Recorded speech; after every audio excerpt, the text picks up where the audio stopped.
Psychic Radio, Earth's #1 psychic radio network, and watching Moonstruck TV, enlightening television. Welcome. Time for Avid Advice Live with Fia Johansson.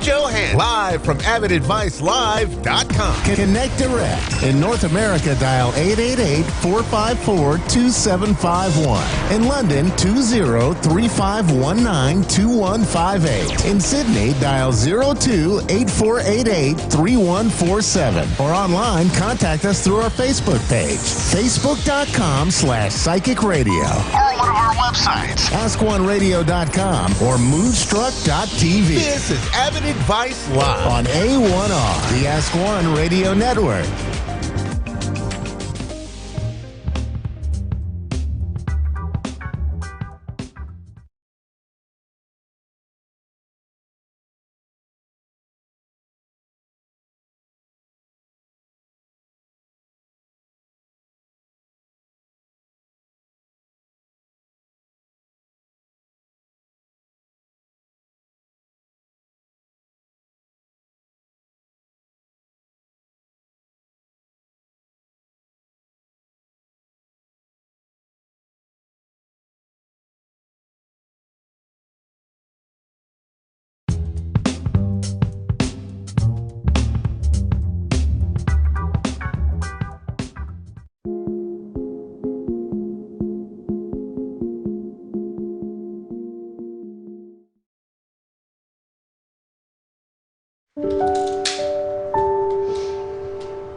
There is somebody's mom here. She directed to you right now. Fia was actually channeling my mother. I have her right now with me. She passed away 3 years ago. She says, forgive me. Hearing from my mom was amazing. What she told you before, 3 days before she passed. That she loves me and that she'll see me soon. She's directing me another woman in the room. Please. My grandmother was my mentor growing up. There's two women that directed by her right now. You and her. She's talking about the man that she was concerned, and she's still concerned, and she asked for forgiveness for that man as well. The man that she brought forward to forgive, that's my brother. She's telling you to stop being weak. Bring more confidence into your life. You know, we're all at different points in our lives. We've all been through different experiences, traumas, excitements, joy. She's proud of you. You're quick in something. You stopped something that was very hard for you to do. You wouldn't think that 10 years ago that I was addicted to drugs. She says, I'm proud of you. Continue. I never stopped asking the universe to show me the way. She's talking about your pain. Let it go. I don't have to have that story anymore. I don't have to hold on to the story of my pain, of my past, of my trauma. Today, I can let it go. Let it go! She said, can you forgive me? Yes. Say goodbye to all things that could stop you to succeed, to feel good, to connect with your soul. Say yes high. Yes. Loud. Yes. Louder. Yes. She's asking you, can you forgive that person? She's directing someone else. She's directing a man. She's directing someone. Can you forgive that person? Can you forgive that person for her? Loud. Yes, I forgive him. Why you do forgive him? She want to know. I forgive him for myself. You are worthy enough to do everything for yourself. Not for anybody else, for yourself. I know that takes a lot from her, but she gives, and she gives, and she gives. She's asking you to be strong, to be powerful, to be connected to your soul. You don't need anyone's affection and approval to be perfect. You are already perfect. Believe in yourself. Yes. Just say yes, I Yes. do believe in myself. Yes, I do believe in myself. Louder! Yes, I do believe in myself. Louder! Yes, I do believe in myself. And I believed in her. We're all from Brooklyn, New York, so there was a very Jewish Italian community there where people's homes were open and they would intermingle and share their faiths, share their food. She's talking about backyard. She's talking about the trees. She's talking about dishes. She's talking about the chicken. She's talking about the chair. She's talking about everything. Please direct her what she's trying to say. Nana's house. Nana's. My mom's house. We all lived together. I mean, they lived there with my mom and my dad. They were always together. We were always together, always cooking. She actually made a better chicken parmesan than my mother. Yeah, hers is better. Hers was But don't tell her that. Yeah, don't tell my mom that. Don't tell Nana.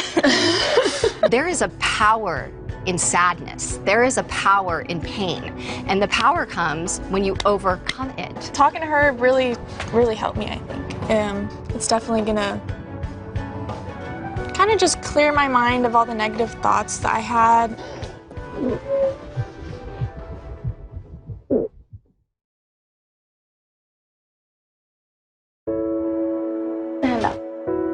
My father, Congressman Ron Dellums, who passed away a year and a half ago, visited Fia. Today was a day to remember Ron Dellums, who in 1970 brought to Congress an anti-war and anti-apartheid stance that was branded as radical and dangerous. Oh my God. He's asking, do you remember my hand? Oh, yeah.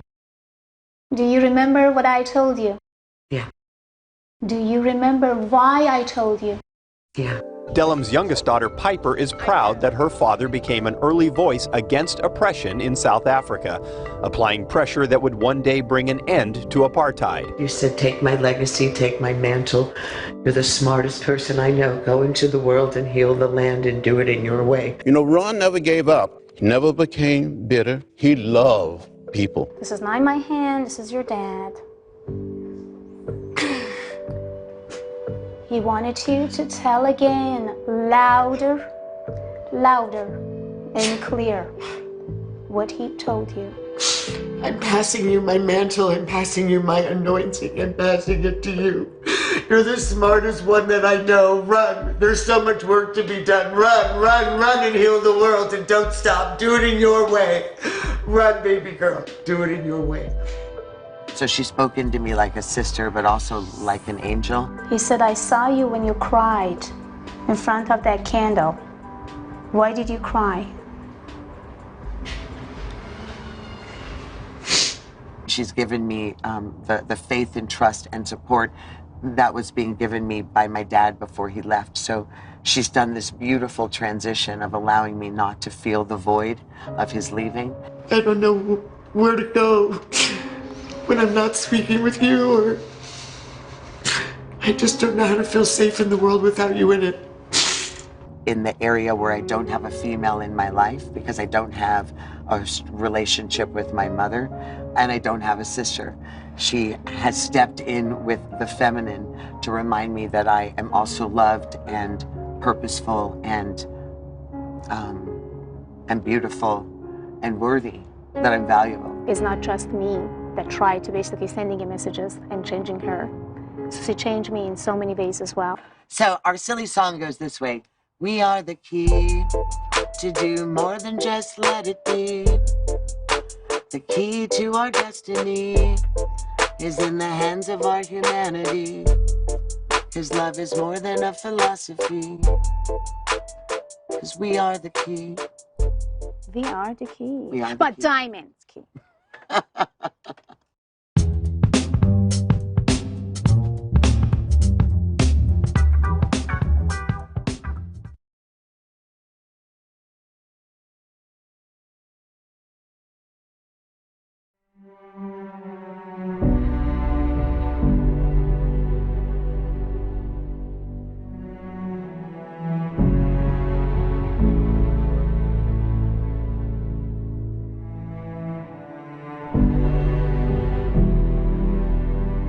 Thank you. Thank you, Mother Nature. Thank you for all the gifts and all the blessings. We hear you loud and clear. We hear your aching heart, and we hear your call for renewal. Thank you, coronavirus. Thanks for the opportunities. Thanks for the opportunity of a lifetime to gain an unparalleled enlightenment. I thank the universe for the opportunities it is providing us now. The opportunity to slow down and reflect on our lives. The opportunity to rethink our being and the purpose of our lives. The opportunity to spend time with those around us and our loved ones. The opportunity to better get to know my partner, my kids, the love of my life, my parents, and all. The opportunity to re-evaluate our lives and our life directions as well as our purposes. The opportunity to refocus, re-energize, reorganize, rebuild ourselves. The opportunities to get out of our busy and self-focused lives and pay attention to the world around us. The opportunity to value our friends and social interactions. The opportunity to have access to product and services when we want them. The opportunity to recognize and appreciate every little things in our life that we did not even see before. The opportunity that we love another. The opportunity to see that even the pretty faces on TV are nothing but an image.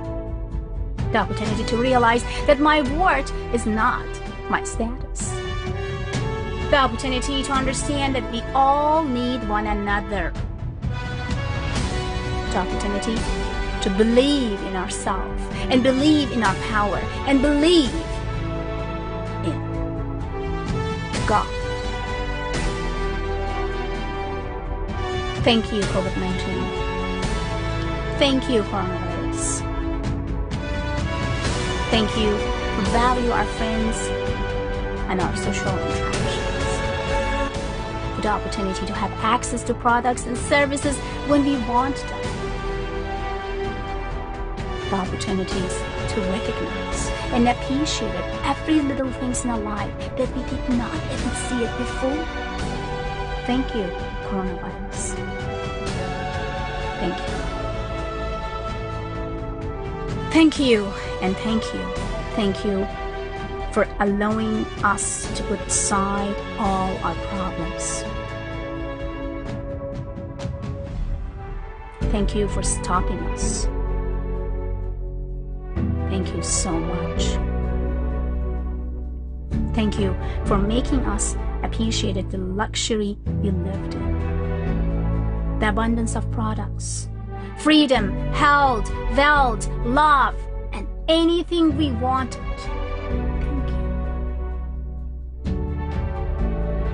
Thank you. Thank you. Thank you. And thank you, coronavirus. The earth was begging us and begging us and begging us to stop for a very long time.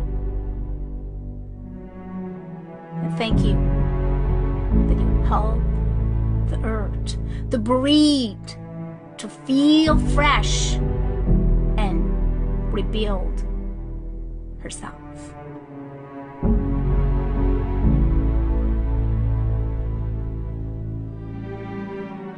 This virus is with us, is an inside of our brain, our mind, our body, our soul. This virus came to us to show us how little and how tiny we are. This virus shows us the opportunity to see that the king of all beings is vulnerable to a tiny virus. This virus came to our life to show us that we are nothing than just soul. And this virus came to our life to show us to be kind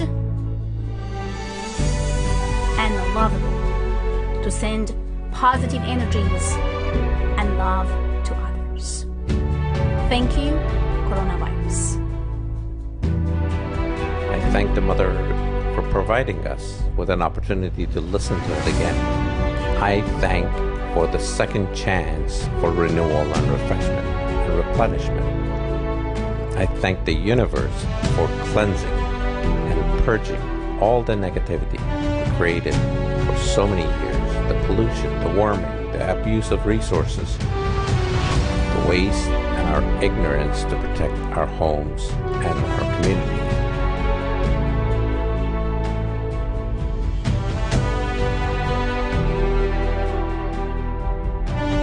The nature is acting and reacting to our misguided ways. Isn't it time for us, perhaps, take a page from the lesson to recognize what's around us? Thank for the blessings that are coming our ways each and every day. I trust the universe to guide me, protect me, and direct me to being better than the day before. I thank all the gifts that I receive each and every day in my life.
Welcome back to the Global Entrepreneurship Initiative. I'm excited to introduce our next speaker, Ms. Fia Johansson, who's better known as the Persian medium and subconscious mind surgeon.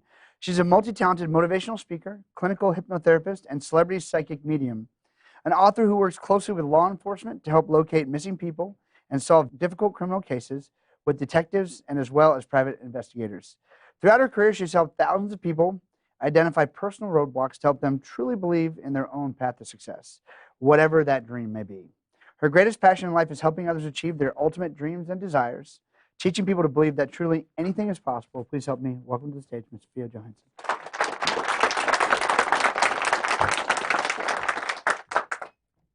Well, hello everyone.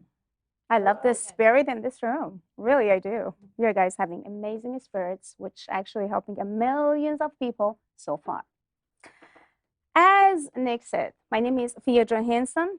I'm a medium and subconscious mind surgeon. I will share a couple of my stories of my life, which both kind of funny, at the same time a little bit hurtful, but good to know about how the medium could feel, sense as a person. I was at the age of 7.5 when I found that I have some sort of power.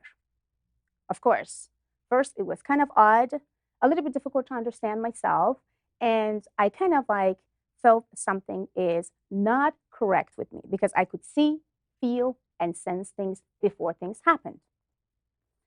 I went to my mom and asked, "What's wrong with me?" "Nothing, you're good." "Should I take you to the doctor?"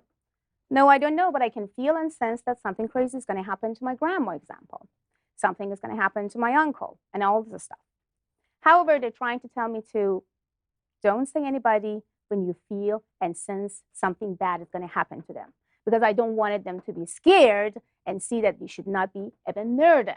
I says, okay, at the age of 7.5, I should just like not saying anything and just relax. At the age of 11, I found one of the most hurtful untruths about my life, which was completely true. I found out that my grandma, who actually I knew and I felt as a mom is just my grandma and not my mom. My grandpa was my grandpa and not my father. My uncles, they never been my brothers and they've been just my uncles. And my mom, not ever been my sister and she always been my mother. But this truth been always held hidden by my family until my grandma passed away. Before that, I had a life as a princess, spoiled completely. And they would definitely give me anything and everything that I want. After she passed, I figured I don't have anyone anymore. My mom is too young. I don't have no feelings as a daughter and mother connections. I feel completely lost. And I found myself, what should I do now? I do have some gift that could help me so far. But should I just like push myself down and see that, oh, this is a trauma. I have to just like be depressed. Now I lost this and that and I found the truth about my life. And I found about my father. Who is my father? Somebody. Where is he? Another country. Okay. I tell myself, get up, stop it right now. It doesn't matter which family you had. It doesn't matter what they told you. It doesn't matter what happened. What it matters right now is to open the new chapter in your life. And I will completely left alone by myself without anybody to taking care of myself. At the age of 14, I asked my uncle, who left Iran to Stockholm, Sweden, if there's possibility to take me there. He said, maybe or maybe not, but I would do my best. 3 months later, I felt and I sensed I will be there. I'm not belonging in this country anymore, and I don't want to. I went to Sweden, Stockholm, and waited that my uncle is going to come and pick me up. Nobody showed up. Gosh, again, I'm here. My uncle is not here, and I don't even know that language. I couldn't speak English. Nothing. Okay.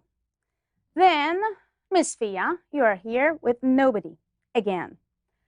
So what happened? I tell myself, you are deaf and you are blind. Deaf and blind. What a deaf and blind person can do? I can't talk to anybody. I can't see anything, but I have to activate some other power inside of my body again at the age of 14. So I tried to communicate with people, try to talk or communicate with some officers there and ask about, like, where am I? I know that I'm in Stockholm, but I don't even know where to go. So basically, I found some hotel and stay there and just like think about like what happened with my uncle. So I found out that he had a car crash almost a couple hours before that he went to come and pick me up.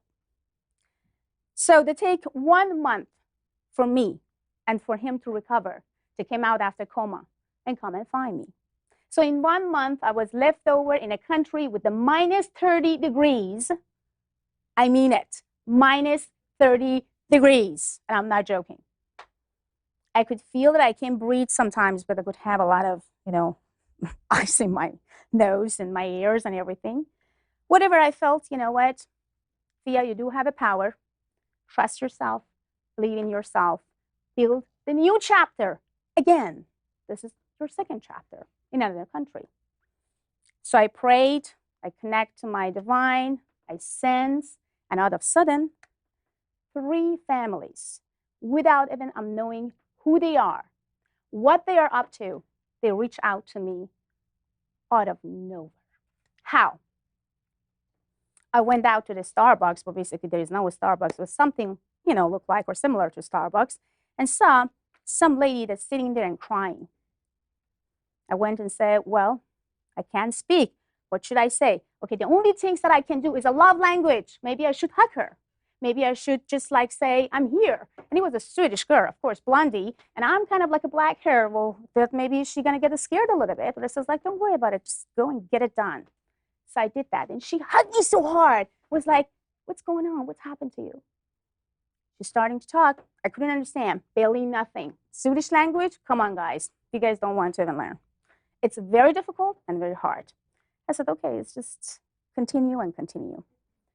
I felt and see that she lost the baby, or actually the baby was missed in the past of almost 4 years.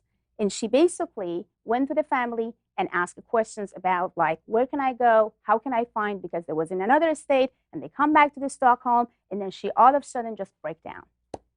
I said, I can help you. I feel where the baby is, or somehow I can see the baby. They didn't understand what I'm saying. I was like, oh my gosh, what should I say? It's like translating. I do remember that day.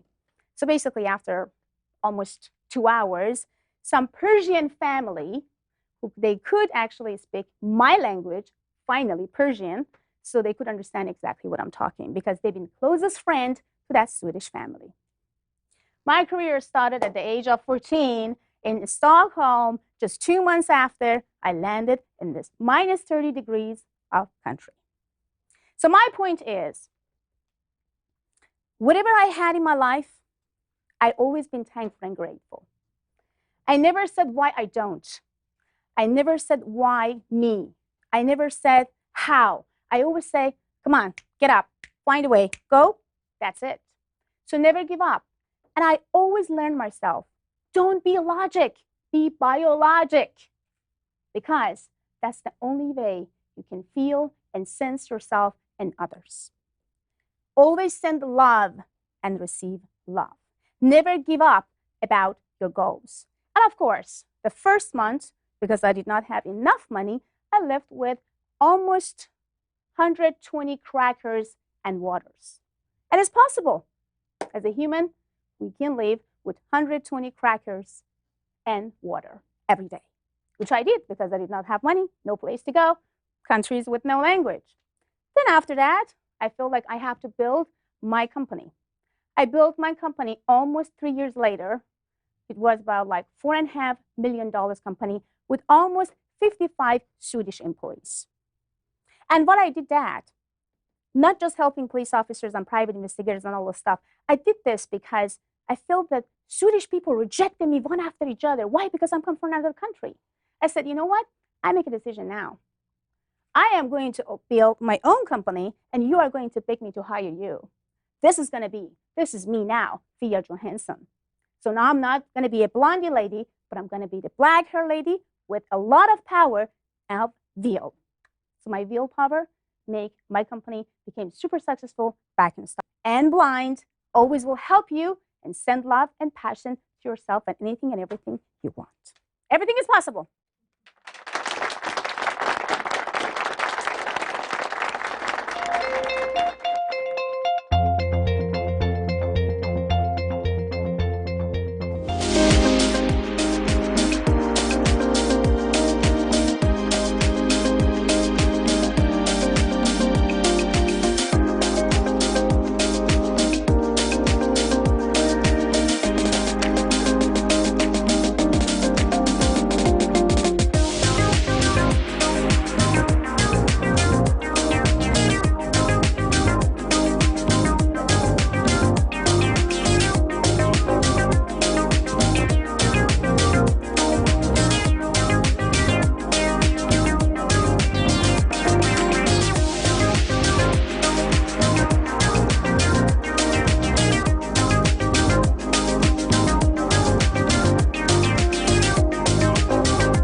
You're listening to A1R Psychic Radio, Earth's #1 psychic radio network, and watching Moonstruck TV, enlightening television.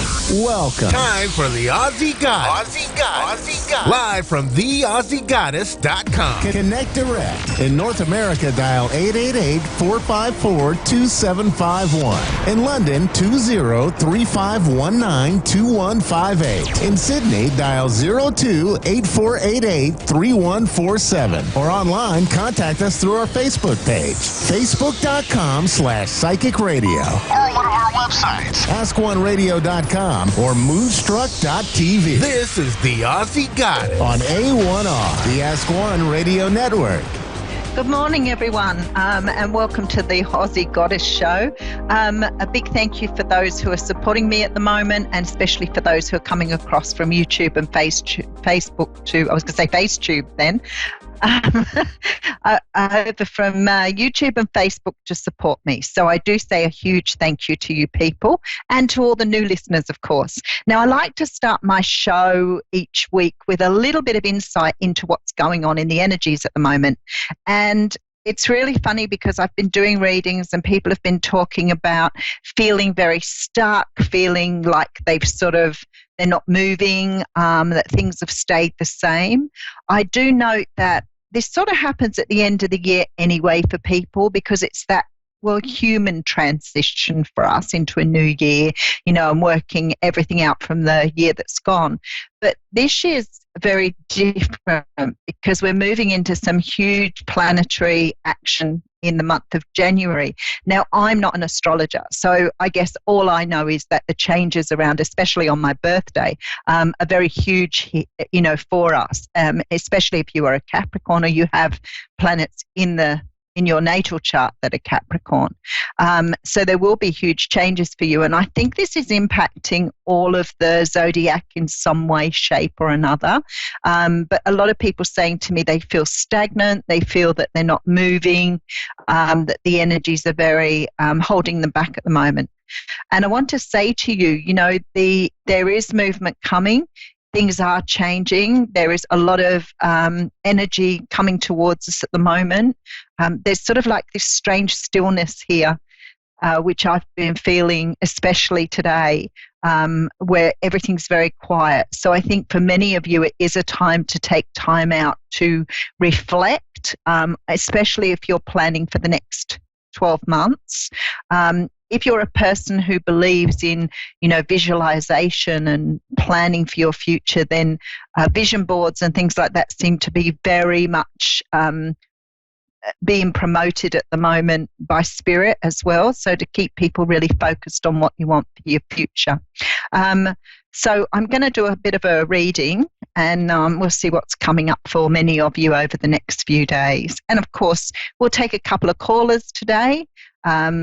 And for anyone that wants to contact me, you can find me on YouTube as the Aussie Goddess, on my Facebook page, the Aussie Goddess, and other social media. And of course, my website, www.theaussiegoddess. And let's see what's happening here. Okay, so things are being moved around a lot to bring in stability for people. People feeling that they need more independence. I think there's going to be a lot of moving away from old relationships and moving towards new relationships in the next few months. There seems to be some pulling away of people, and whether or not that's normal for the beginning of the year, I'm not really sure. A lot of changes in the career sector too. So I feel a lot of people changing from working for others to working for themselves. There seems to be a real push for, more businesses where you're doing more esoteric stuff as well. So a lot of people moving to, selling crystals or working in the marketplace, developing, obviously, tarot businesses. There seems to be a real big move to that area as well. I feel this is just part of the sort of universe's transition for people to move into, things that they feel really happy with. I guess many of us have lived lives where we've satisfied everything else in our world through other people and not really thought about what was right for us. And many of us now realizing, that we have the opportunities now to do the things we want to do. Many of you are raised families, and it's time now to move into the areas that you want to, because it's no longer just about the money. It's about having the satisfaction and the glory of doing what you want to do. So I feel a lot of that happening at the moment for people. I know that many of the people I've spoken to are looking at how they can branch out a lot more and do the things they love to do. So definitely seeing a real move towards creativity, but also a move away from being restricted in not just in personal and romantic relationships, but moving towards, understanding dysfunction and toxic relationships as well. So it's really a good idea for people to really look at the relationships they have, to really understand whether it's what they want to keep putting into or whether they want to move on. So there's a great deal of sort of transitioning for people at the moment. I do think that with this Wheel of Fortune coming up today, that there is definitely this feeling that, the universe is nudging people to move into the direction they want to move into. So today I do see changes in the way you think about things, letting go of anxieties and really following your dreams now. So that's really beautiful. Now we're about to take our first caller. I have Heather in Minnow, North Dakota, USA, ready to talk to me online. Hello, Heather. Hi there. Hello, Heather. Hey, how you going? Hi. Good. And Hi. It's Minot, actually. It's Minot, is it? Oh, how funny. Yes. I pronounce it in the French way, right? So Minot. I think so, yeah, okay, probably. so I'm learning all about. Sorry? Oh, go ahead. No, that's okay. What would you like to talk about today? Did you have a question for me? I had actually had someone do a reading through a picture for me. Yeah. And I just wanted to see if she was actually connecting with the person in the picture. Okay, is this if your you can do that. My uncle. Your grandfather? My uncle. Oh, your uncle. Sorry, I thought it was your father. You must have had a very close relationship with him, did you? For a while I did, yes. Okay. He's my, Yeah, go ahead. He was my dad's only sibling. Oh, okay. It was okay. just, Sorry, we've got a little bit of a break in conversation, so I'll try and work with you here.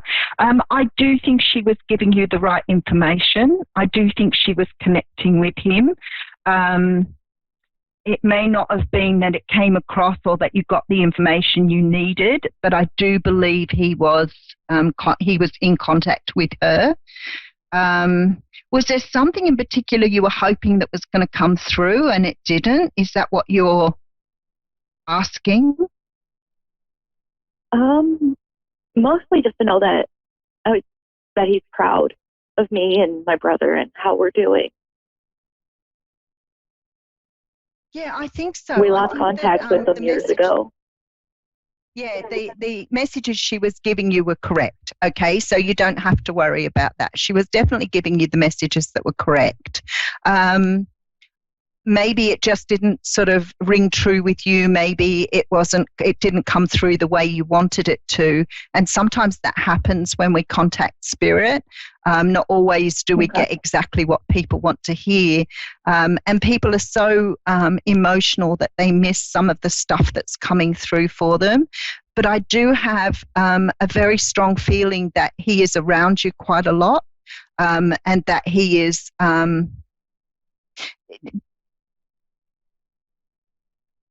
So what happened? Was there a lack of contact or something? Did you lose contact with him here? Quite a few years ago, him and his wife moved to the other side of the country, and they just kind of stopped talking to me, my brother, my dad. They stopped talking to his parents, my grandparents, and then we just had this huge argument over Facebook.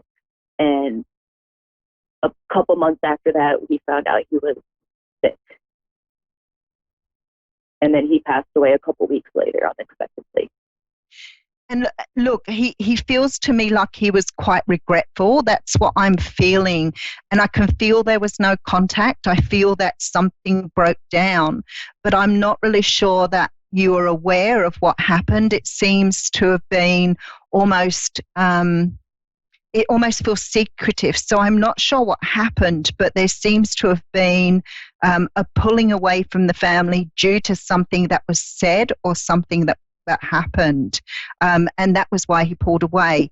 I don't think he felt any less for you. I don't think that he felt any different about you guys. He still loved you all, but it was like something hurt him or something pulled him away that he didn't want to deal with. So I don't know what happened. There was definitely, we think his wife had something to do with the lack She of definitely communication. did, and he was being protective of his wife, which, all relationships they take a certain amount of, backing up your partner. But there was something that was said or done that he felt right about. So he feels that he followed what he needed to do. So this wasn't something that was just fickle. There was something much more serious here. So I don't know what was said or done, and he's not talking about that. So something hurt. What he's saying is something hurt his feelings, and he backed off because he felt that that was the right thing to do. But he's saying that it didn't mean. Him and my dad definitely said things to each other that hurt each other, for sure. Yes. Yeah. And my dad feels real guilty about how it happened because he shouldn't feel guilty. Yeah, because I think things are said in the heat of the moment. And, there is this thing about forgiveness. And I do think that your uncle wanted that forgiveness and wanted to give that forgiveness. But I do think it was like he was held back by maybe his wife in trying to move forward on something. But I feel that he wanted to resolve it and never had the opportunity to resolve it. He was hurt by what had happened, but I feel like what he's saying is he felt that it was the right thing to do at the time. And what he's saying here is it doesn't mean he loved any of you less. He still loved you the same, but he felt he made the right decision at the time. Okay? All right. That definitely helps me a lot. All right. Because I've been missing him a lot lately. lately. Do not think he didn't love you, and he did. He loved you dearly, but I think that he may have made a decision on behalf of his relationship rather than what he wanted to do. And I think it was to avoid that conflict with his wife. So, but didn't love you any less. Okay. So he's here watching over me and his great. So he's watching over me, my brother, and my 2 kids. Absolutely. Yep. His energy's around you all the time. So you would feel him. Just close your eyes, ground yourself, and tune in, and he'll talk to you. Okay. All right. Thank you so much. And you have a lovely day. You're welcome, Heather in Minden. Thank you, Eva. No worries. Thank you. Okay, so we have Christine in Staten Island next. I have to get the pronunciations right. I'm getting a little prompt here, so that's good. Christine, are you there? Hi. Yes. Hello. Can you hear me okay? Yes. Yeah, we've got a bit of a lag on the line. I'm not really sure why that is. The phones are very good usually, but we've got a bit of a lag. So if we overtalk each other, just be patient with me. What would you like to talk about today? I guess my future. I guess if I meet somebody soon, or So it's more romance for you, is it? Because I can feel changes coming in for you. I feel that you're very ready for a relationship. Have you been single for a while? yes, about 7 years, 8 years going on, 8 years. Yeah. And I do feel you're very ready. I do feel you're very ready for a relationship. So you've obviously done the healing you needed to do, and you've got past your past relationships. So you're definitely making progress without any doubt. I feel like you've got two people coming into your life, coming into the future over the next probably 6 to 7 months. There are two people that you're going to have a very strong interest in. And I think it's going to be really good for you, because I think that maybe you've either had relationships in the past that have been very difficult for you, and you've lost yourself a little bit in those relationships. And I feel like the people coming in here will give you a much better idea of what you want in life and going forward. You've got two very, very supportive people coming in. One of them could possibly be someone who's very good with communication, and the other one is very, very comfortable with their emotions. And I think both of these things you find very appealing. The person you've got coming in first will be very witty, so have a really, really good sense of humor, and I think you really like them. But then you're going to meet someone else a little bit after that who you feel very emotionally close to. But this is probably not for around about 6 to 7 months. It could be a little bit sooner. I'm not always firm with times, because often with times it depends on, the other person and what they're doing. The person you meet first may have been married before, and may have come from a fairly sort of difficult time prior. So he's like you. He's very ready for a new relationship. The other person may possibly be someone either you work with or you know. The other person is very much more emotional, much more in touch with his emotions. And I feel that there's going to be some sort of decision made on which one you want to move forward with, because you're going to like both of them equally for different reasons. So there has to be a choice made here on which direction you go in. So looks like a really good year for you, Christine. You're going to have a lot of fun here by the looks of things. But this is also about really finding yourself, like really understanding your part in relationships, what sort of things you like to do. I feel that both of these people are both very adventurous and very outgoing, and I think that will really help you get back to who you are. Okay.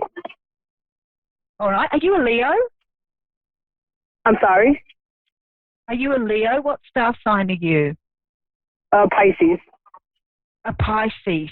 Okay, so you may be the person that's got the very emotional side may also be a Pisces as well. So you may be meeting someone who's very, very similar to you there. But I think you like the other person because they're very, very different to you. Okay.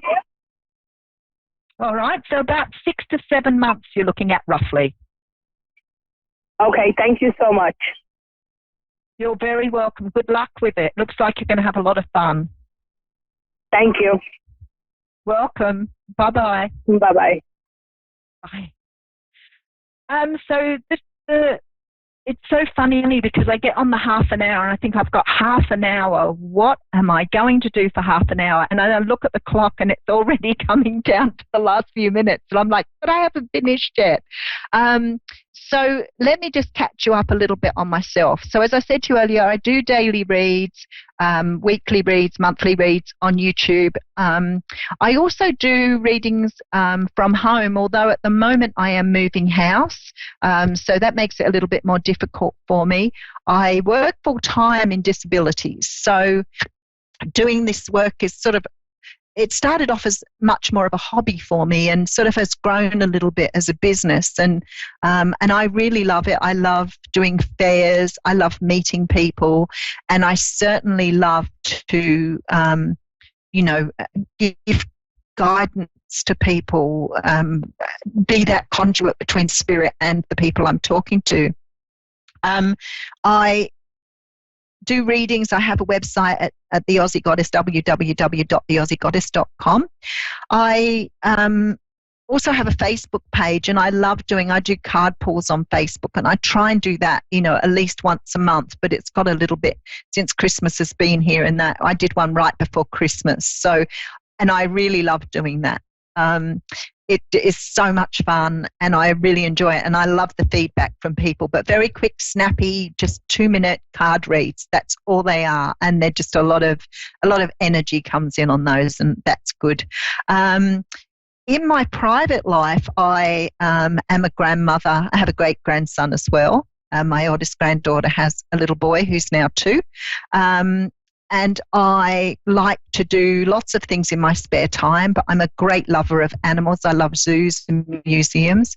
I also want to say that in light of that, Australia has been going through a very difficult time at the moment with the bushfires. We've lost some 2,500 homes here, all across Australia. The fires are very close to where I am, but luckily I haven't been affected personally. But I know a lot of people I work with and a lot of people that I talk to have been affected, and I want to give my love to them to help them rebuild. And I tried to get out the other day and donate some clothing and things in hope that that may help a little bit. So we've lost, they reckon, some millions of animals. Sadly, the kangaroos are even getting quite hurt in these bushfires, but they have more chance of getting away than the koalas. And the koalas, of course, being that they live high in the trees. When they're in danger, they just climb up the trees. So that's not helpful for them at all.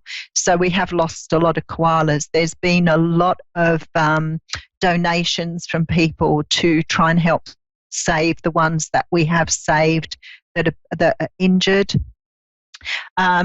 We have had sort of intermittent rain everywhere, but it really hasn't been great rainfall here. We've all been praying for rain. We've all been doing awareness online. I've been speaking to, obviously, I've got family all over the world. I was born and lived in England until I was 16. So I have a huge family over there, and they've been incredibly supportive and tried to raise awareness on our behalf, which has been beautiful.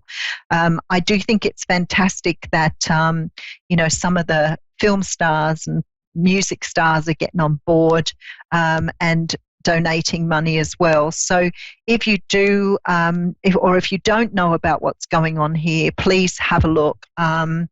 The amount of bushfires across the whole Australia is extensive. As I said, people have lost their homes. Last week, we had a lot of people living on beaches because they couldn't get back to their homes.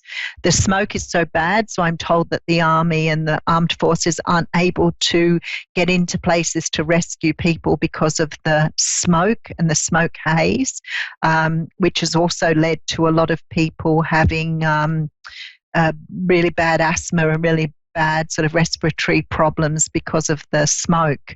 For some of us, it is difficult to walk around in the smoke. So a lot of us are sort of trying to stay home as much as we can. So at work last week, we had a very thin crew of people on board because so many people were on what we call standby, which meant the bushfires were sort of within distance of their houses, but they had to be ready in case the wind changed direction or the fire flared up. Unfortunately, the resources are strung very, very thinly across Australia because of all the all the bushfires. And I know that the US, Canada, and New Zealand have sent in people to give us a hand, which we are all extremely grateful for.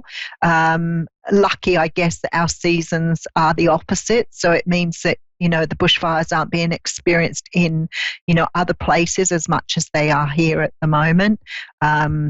I know that, my family are talking about how much rain they've got there, and they'd love to be able to send it over so that we could utilize the rain, which would be really good. But we've been in drought for some years, which of course does not help the cause.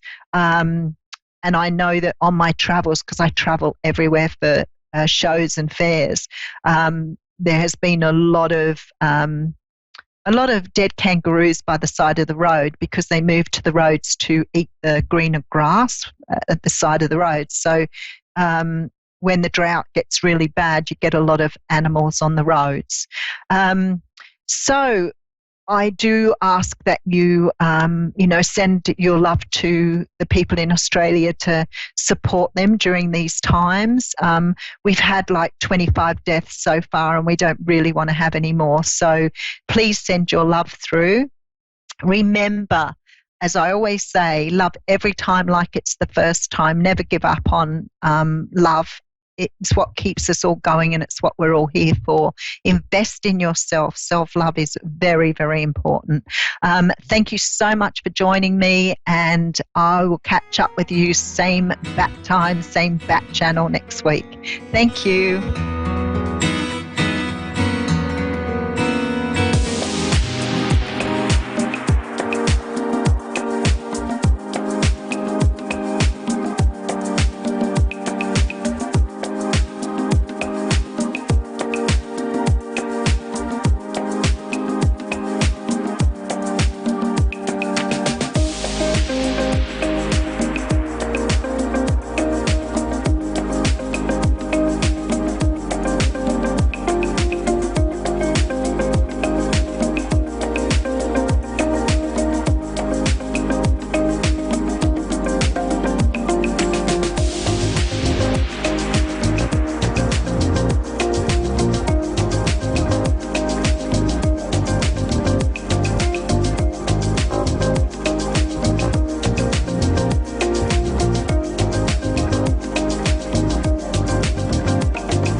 listening to A1R Psychic Radio, Earth's #1 psychic radio network, and watching Moonstruck TV, enlightening television.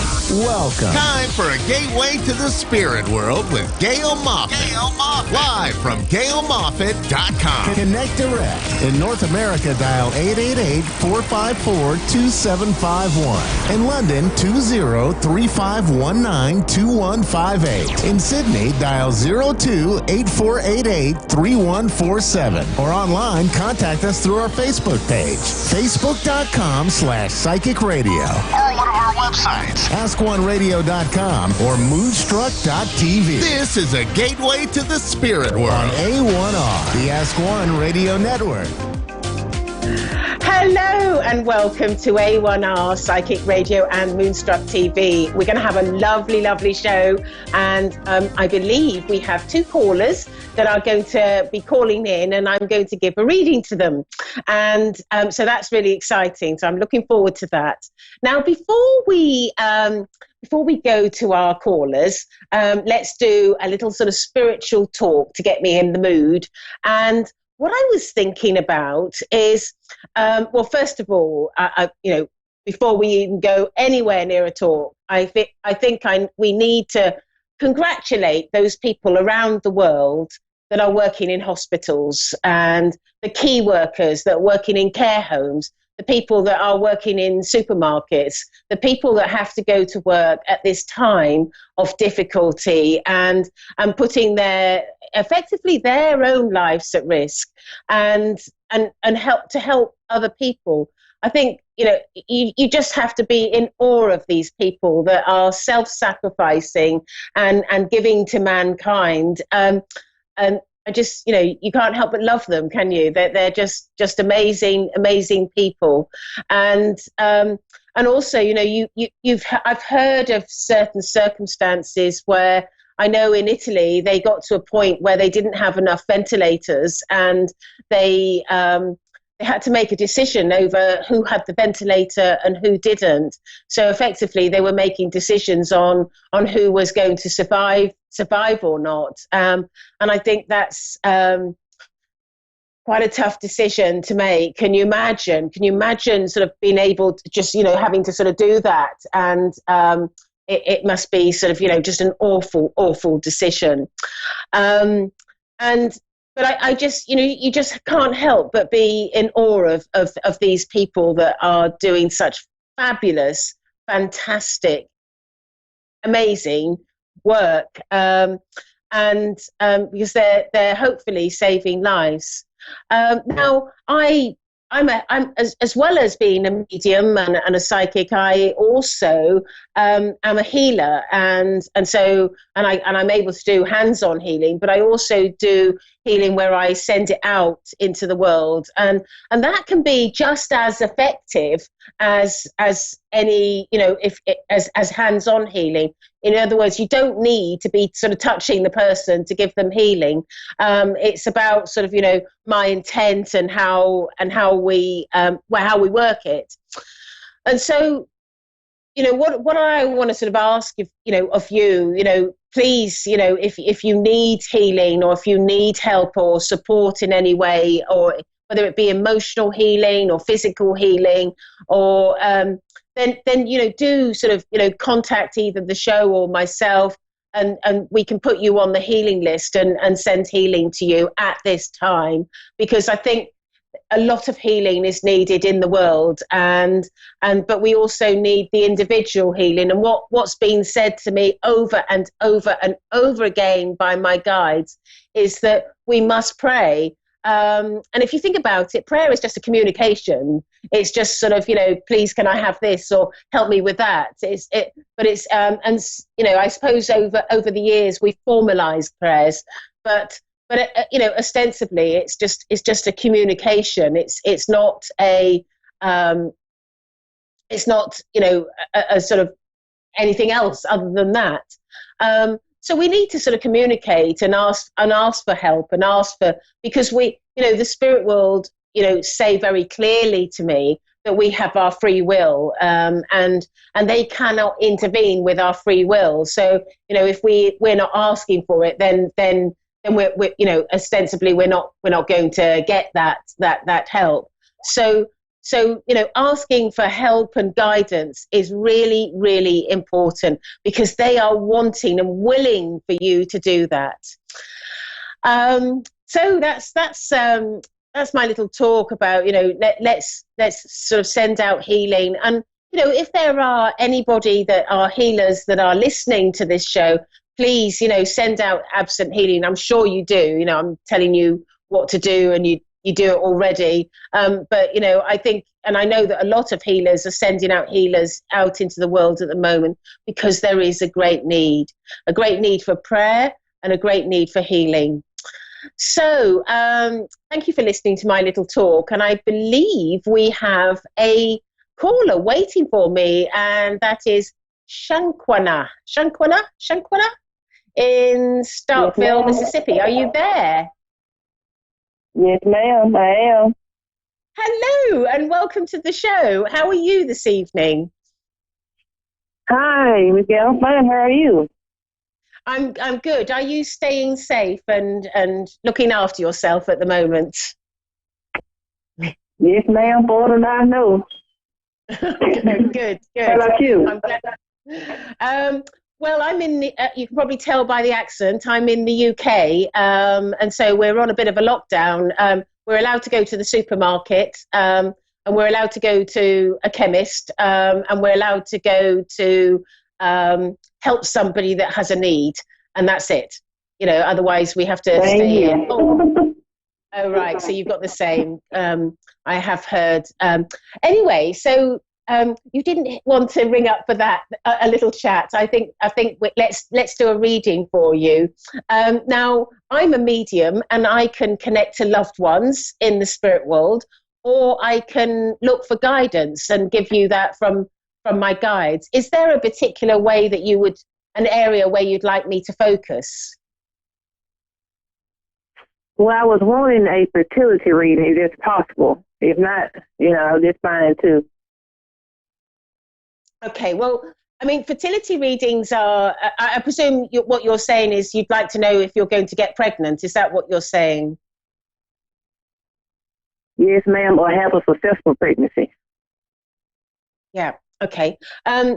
It's, health is always a challenging thing for me because I don't want to sort of, lead somebody, not that I would ever intentionally anyway, but I wouldn't want to lead somebody in a direction, that where I was wrong, or give somebody false hope, or not give somebody hope. But if you can, what I need to do is with readings like this, I need to put a caveat in, because just to protect the radio station and myself. This is simply for entertainment purposes. I never really like that because I don't see it as entertainment. I see it as very real. How can we call the spirit world entertainment? But anyway, it's for entertainment purposes, and you must make your own mind up and your own decision as we go through the reading. So let's see. Yes,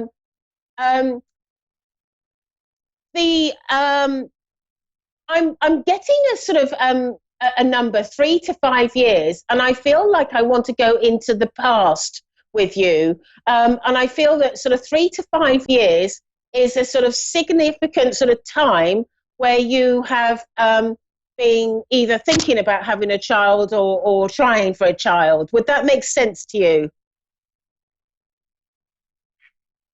Yes. And I also know that you have been, there's a lady in the spirit world, and I know that she's a relative of yours, and I feel that you've been asking her for some help. And I feel like she's a grandmother. Hold on a moment. She may not be a grandmother. I may have more than one, because I heard grandmother and then I heard aunt. So I feel like I may have more than one family member. Would you understand an aunt and a grandmother in spirit? Yeah, I have one that passed, my mama's mom. Right. Yes. And so I feel that you've been asking sort of, for her help. Would you understand that? Mm-hmm. And she's stepping forward because she wants to give you some advice and sort of help. And because what she's saying to me is that she had some complications with pregnancy herself. She's saying to me that it wasn't so easy for her to get pregnant, although she did in the end. But she's telling me that she did have some problems, because I feel that she had a miscarriage or more than one miscarriage. And I feel, and she's talking about this, and I don't know whether she was public about this information, but this is what she's telling me. And I feel that so she sort of almost like understands what you're going through at this point in time.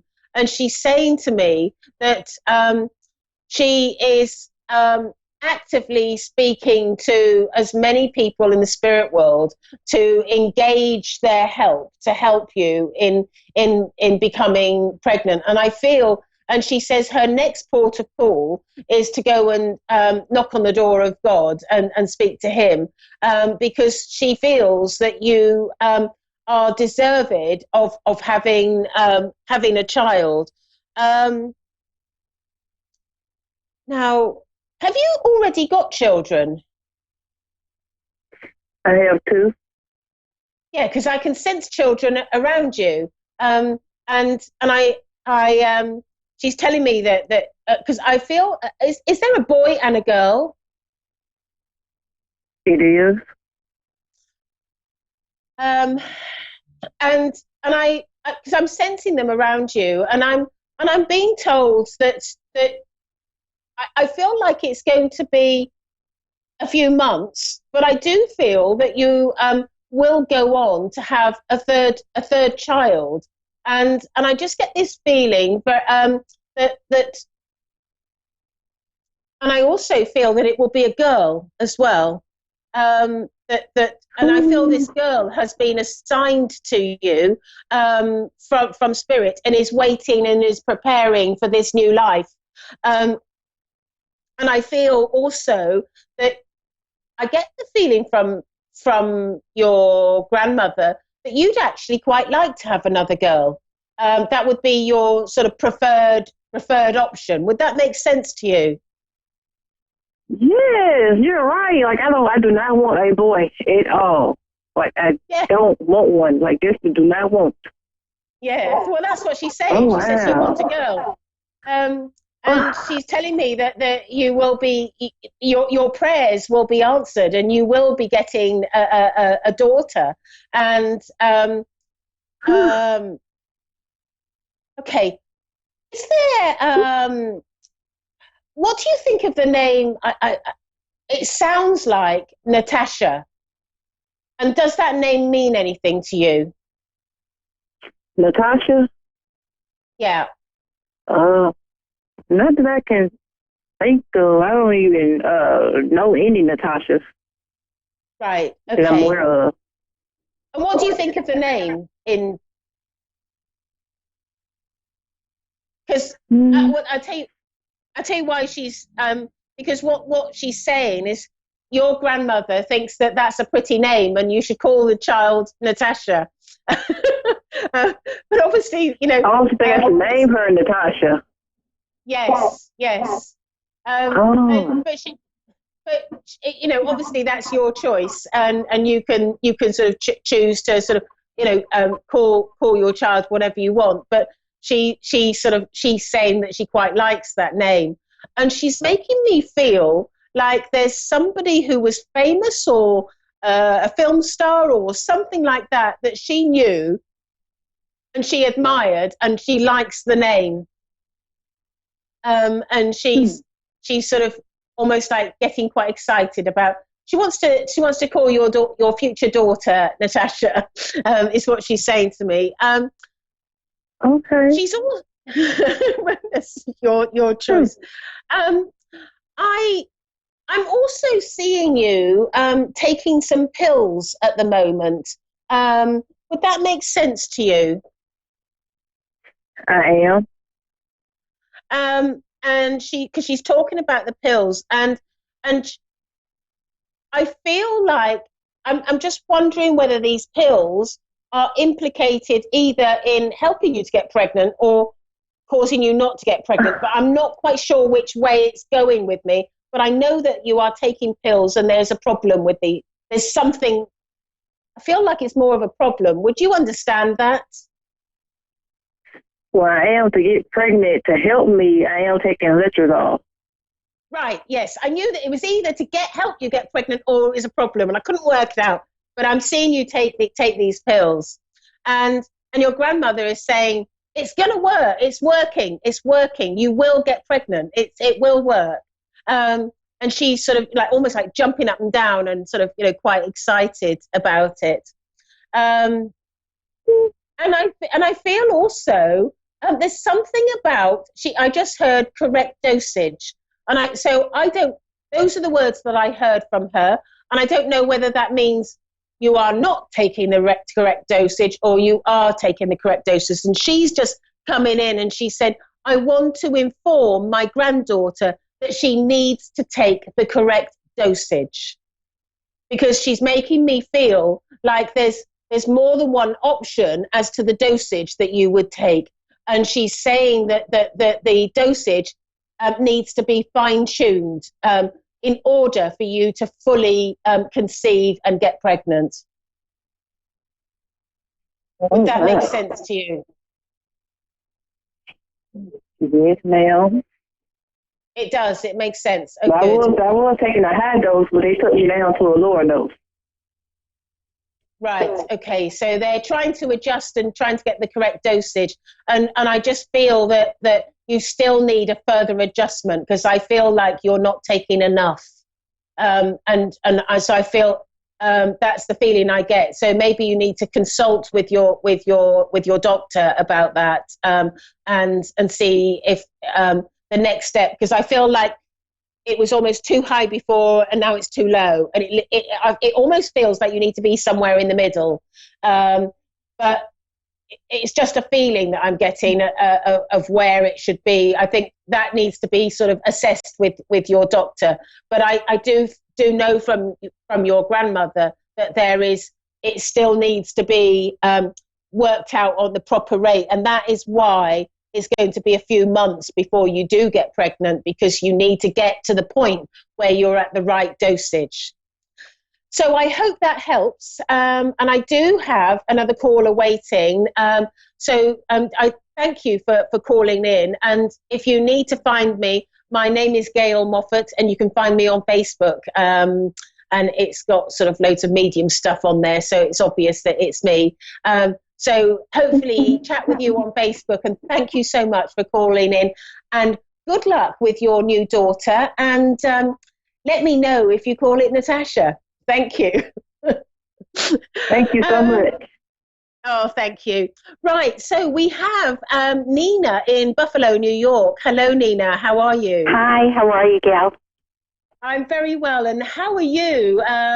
New York. So Buffalo isn't sort of, isn't where it's all really bad, is it? Is not as bad as New York City. Pardon? Thank goodness. So we're kind of holding our own. Yeah, good. I'm glad you're safe and keeping safe. That's what we need to do, because if we're not keeping safe, then we're making our health workers vulnerable. Anyway, so I am a medium, and I can connect to loved ones in spirit, but I can also look to help give you guidance. Is there a particular way that you would like me to work? There's a couple of things. One, my dad, who's passed almost a year and a half ago, and also my love life. So those are the two areas that I'm interested in. Okay, well, I've got about 10 minutes, so let's see how quickly I can whiz through that. Okay. The first thing that's coming in is your dad, and he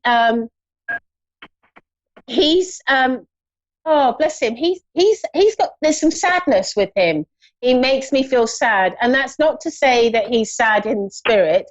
I feel like he's sad about circumstances that oh no, he's correcting me. He's emotional about speaking to you, because he says to me that is this the first time that you've communicated with your father? Yeah, talking to you, yes. Mm-hmm. Yeah, because that's why he's emotional. It's like it's pent up emotion of wanting to speak to you, because he's saying to me that he has been worried about you and family members. And I don't know if there's anything serious to worry about. He's not actually sort of telling me the details, but I just know that he worries about you. And I think that he's saying to me that he was a sort of dad that he makes me feel like he wants to look after you, and he wants to protect you, and he wants to make sure that you're all right. And he feels like he's got his hands tied behind his back because he's in the spirit world and is unable to do that. And he makes me feel that it's almost like this is his job to look after you, and he can't. And it's really, really frustrating for him. Does that make sense to you about his character? Yeah, he always was very worried about all of us. You know, as a father, I would say, more than anything else. Oh, aren't you lucky? You are so lucky. You are so lucky. Anyway, I hope my dad isn't listening. Is he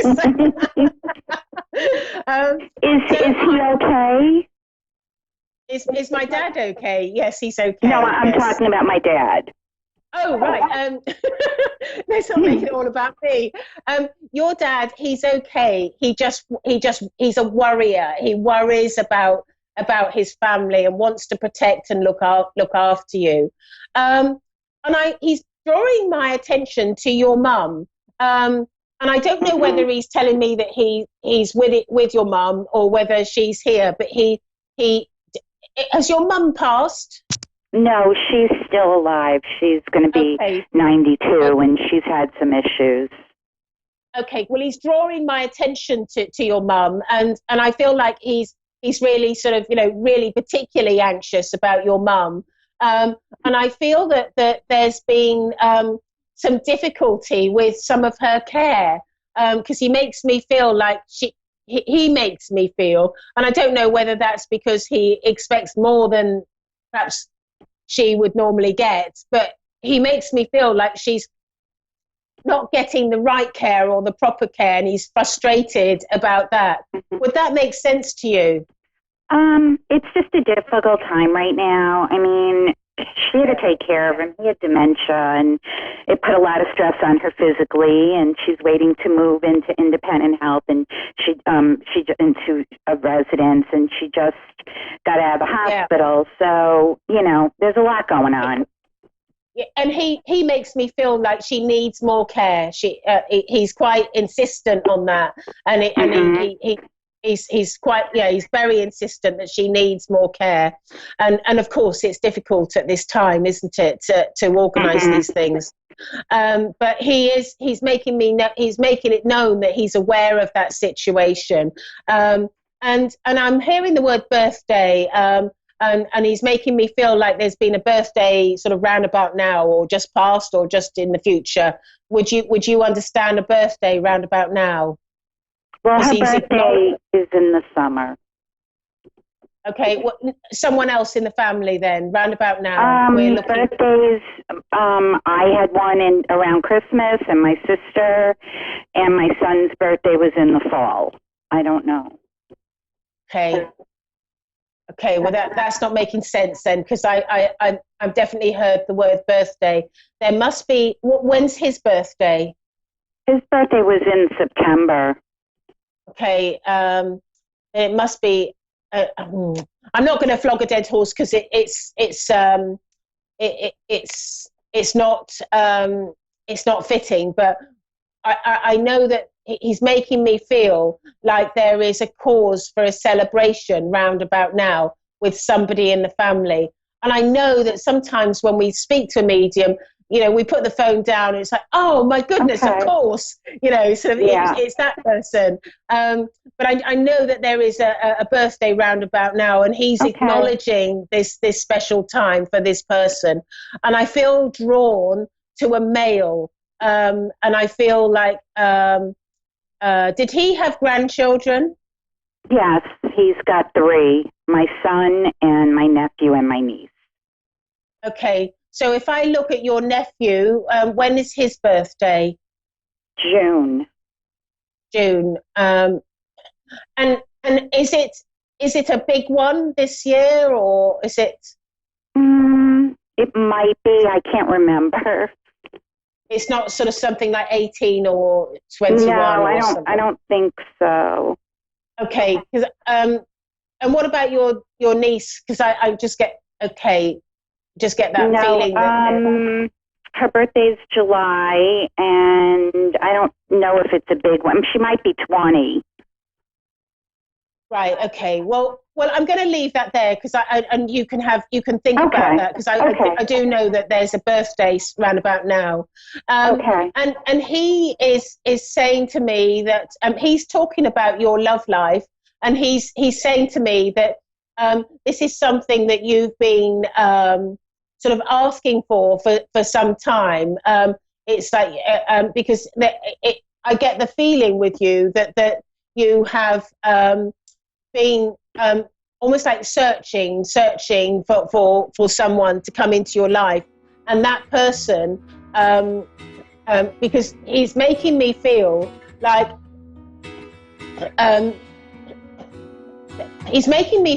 there are some regrets around you in your life, and I don't know whether he means regrets or like sort of sadness about a situation, but I just get that feeling that the past almost like hasn't I feel like there's still sort of pain or sadness from the past. Would you understand that?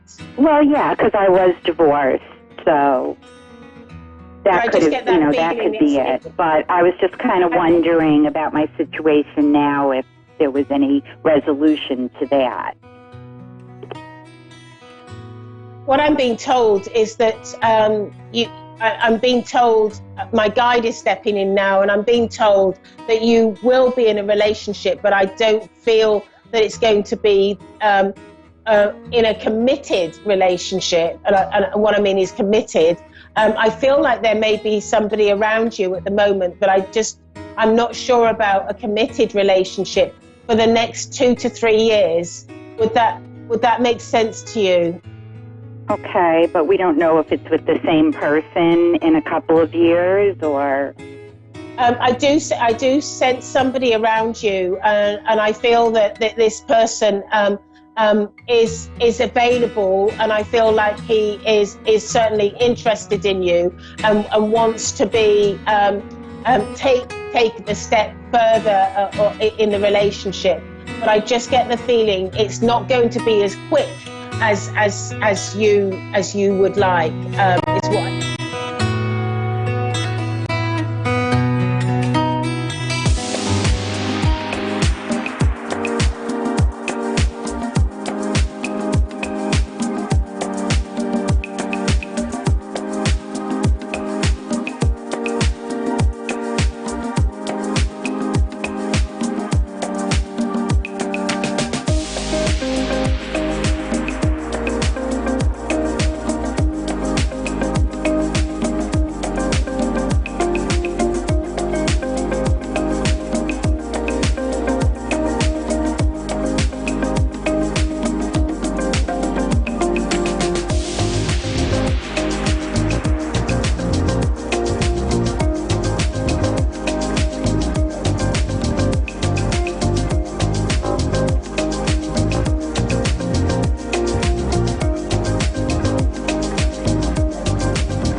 listening to A1R Psychic Radio, Earth's #1 psychic radio network, and watching Moonstruck TV, enlightening television. Welcome. Time for Angelic Connections with Carrie M. Bush. Carrie M. Bush. Live from Facebook.com/Carrie M. Bush. Connect direct. In North America, dial 888-454-2751. In London, 20-3519-2158. In Sydney, dial 02-8488-3147. Or online, contact us through our Facebook page, Facebook.com/Psychic Radio. Or one of our websites, AskOneRadio.com or Moonstruck.tv. This is Angelic Connection on A1R, the Ask One Radio Network. Hey everyone, so welcome to Angelic Connections. I'm your host for today, Carrie Bush, coming from the UK. So just before we've gone on live on the air, I have pulled 3 cards for your messages at the end of the show. The cards I am using this week are the Oracle of the Unicorn card deck. So I'm going to ask you now to choose a number, 1, 2, or 3. Just go with the number that comes straight into your head, the number you're drawn to, and that is going to be the right message that your soul needs to hear. And that's coming at the end of the show. So I hope everybody's doing okay. I hope everybody's keeping safe and looking after yourself and nurturing yourself. And I want to say happy full moon, everybody. So it's full moon tonight and into tomorrow. And this is the powerful full moon in Libra. This is the moon that brings us back into balance and brings harmony back into our life. So this is the moon that's going to bring much relief to us all. It's a super moon, everybody. So it means it's super amplified. It is actually the brightest, biggest moon that we will have in 2020. So it's a bit special. A super moon always amplifies everything around you. It means that the power of the moon is so much stronger around you. So it's going to be the most fantastic moon for manifesting and releasing. This is going to be the moon that's going to help you really let go of those old patterns and release anything that does not serve your energy going forward. This is the moon of transformation, the reset moon, and, you know, very special indeed. So what I wanted to do today for everybody is I want to do a full moon card reading. So I pulled some cards already before we just went on air, and I've got our cards here. I am using for our full moon reading the Queen of the Moon Oracle cards, everybody. So I just feel guided to give everybody some moon messages and guidance because it's such a powerful moon. And I love it when my show falls on any full moon or new moon because it's so special. I'm such a moon girl. I absolutely love the moon and the energy and the power of working with the moon cycle. So our first card that came out of the pack is the focus card, everyone.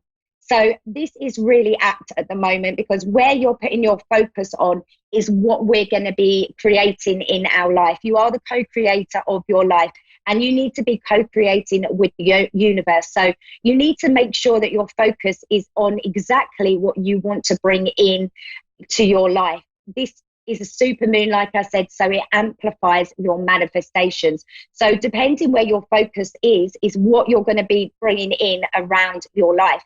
So if your focus is on the good and the positive, you're going to be bringing more good things and positive experiences into your life.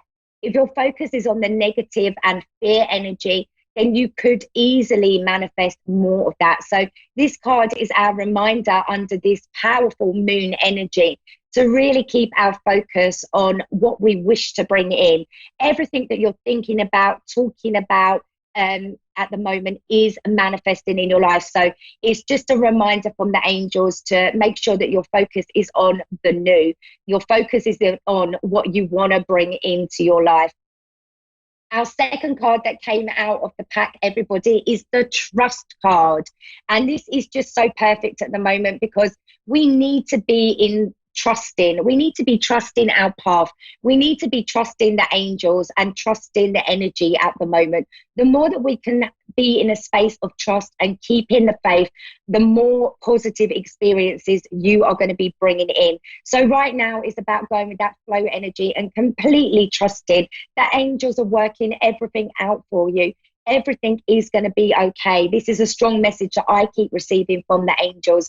Everything is going to be okay. People don't need to be, worrying or fretting. Just give the trust to the angels. Your manifestations are going to be coming in. You don't need to worry about not receiving, because you are going to receive. So the more that you can trust and flow with the energy, the faster you're going to see beautiful change. And this really is going to be a transformation time. We really are going to see some beautiful change around us. And this is coming in after this moon energy. So this is soon.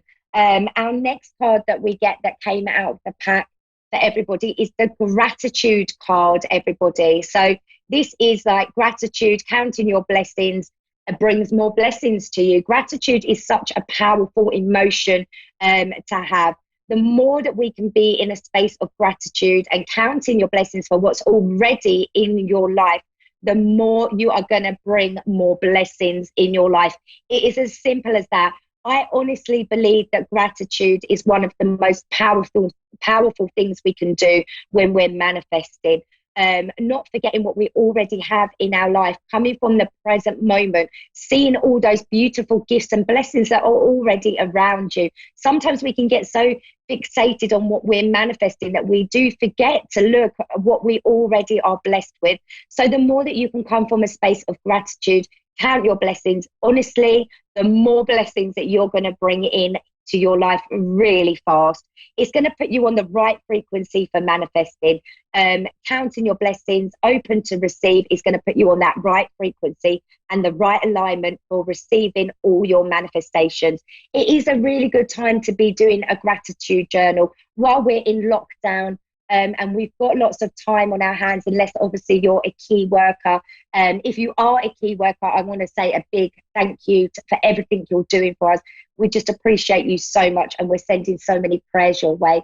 But a gratitude journal really is going to be so good. If you've got that time on your hands at the moment and you're in lockdown, self-isolating like I am and many in the world are, then a gratitude journal is really going to open the blessings for you. It's going to open the doorway to receiving. Our next card that came out of the pack is the blossoming card. Now, I love this. The blossoming card is about you evolving, you blossoming, but also your seeds that you planted are about to bloom and blossom. So this is the reassuring card that your manifestations are coming. They literally are just about a moment away. They really, really are. So you're about to blossom. You're about to receive on a very high level, everybody. So keep trusting. It goes back to that trust card. Everything is going to come your way. Everything is coming into fruition. Those seeds that you have planted are about to blossom, and you are about to receive on a big, big level. I love the blossoming card. Our next card is the growth card, everybody. You are in a huge, rapid time of growth. This is probably one of the most powerful times of your life. We are in a huge space of transformation, growth, and you are growing in a big way, and you are going to be literally changing at a cellular level now. It's very powerful what's happening. So remember, at times when you feel a bit overwhelmed or uncomfortable, you are growing, you are transforming. Sometimes it can feel a little bit uncomfortable, but know that you're going to grow from any situations that you are facing now. Our next card that came out of the pack is the attraction card. You are attracting everything, honestly. You may have times when you are losing hope a little bit and that you're feeling that, are my things manifesting? Is it happening for me? And this is the angels want to remind you that you are attracting everything and so much more. You may not quite be able to see it yet, but it is all happening. It is all coming together behind the scenes. So you are attracting all your desires and more. You're going to be so surprised. You're going to be so pleased that you trusted and held on in there, because the surprises that are in for you are amazing. We literally have miracle energy in the air with this super moon. We really, really do. So our next card is the realization card, everybody. This is realizing that you've got the power. You own the power. You are in charge. You have the key to the door. Look at the card. Look at the key. That is you walking through.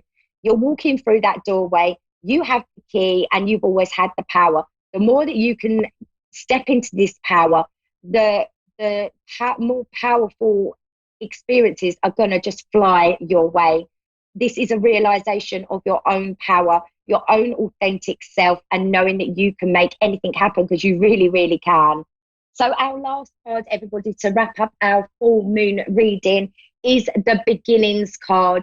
How perfect is this? This is your new beginnings. This is the doorway for you. This is you walking through to your new beginnings, your new cycle, and everything just on that other side of that doorway is magnificent. It really, really is. You're going to be showered with blessings as you step through that doorway. You are literally going to be showered with blessings. So you've got some really, really good times to come. So this super moon is going to bring much needed change for everybody. It is your new beginnings. It is time to walk through that door. If you're feeling uncomfortable, don't forget, with a full moon, we can often feel a little bit uncomfortable. It's a releasing time, and we will sometimes have things show up that need to be released. Remember, when it's a super moon, it's going to be super amplified. So if this is you and you're thinking, yes, that resonates to me, just flow with the energy. Just acknowledge it and release it.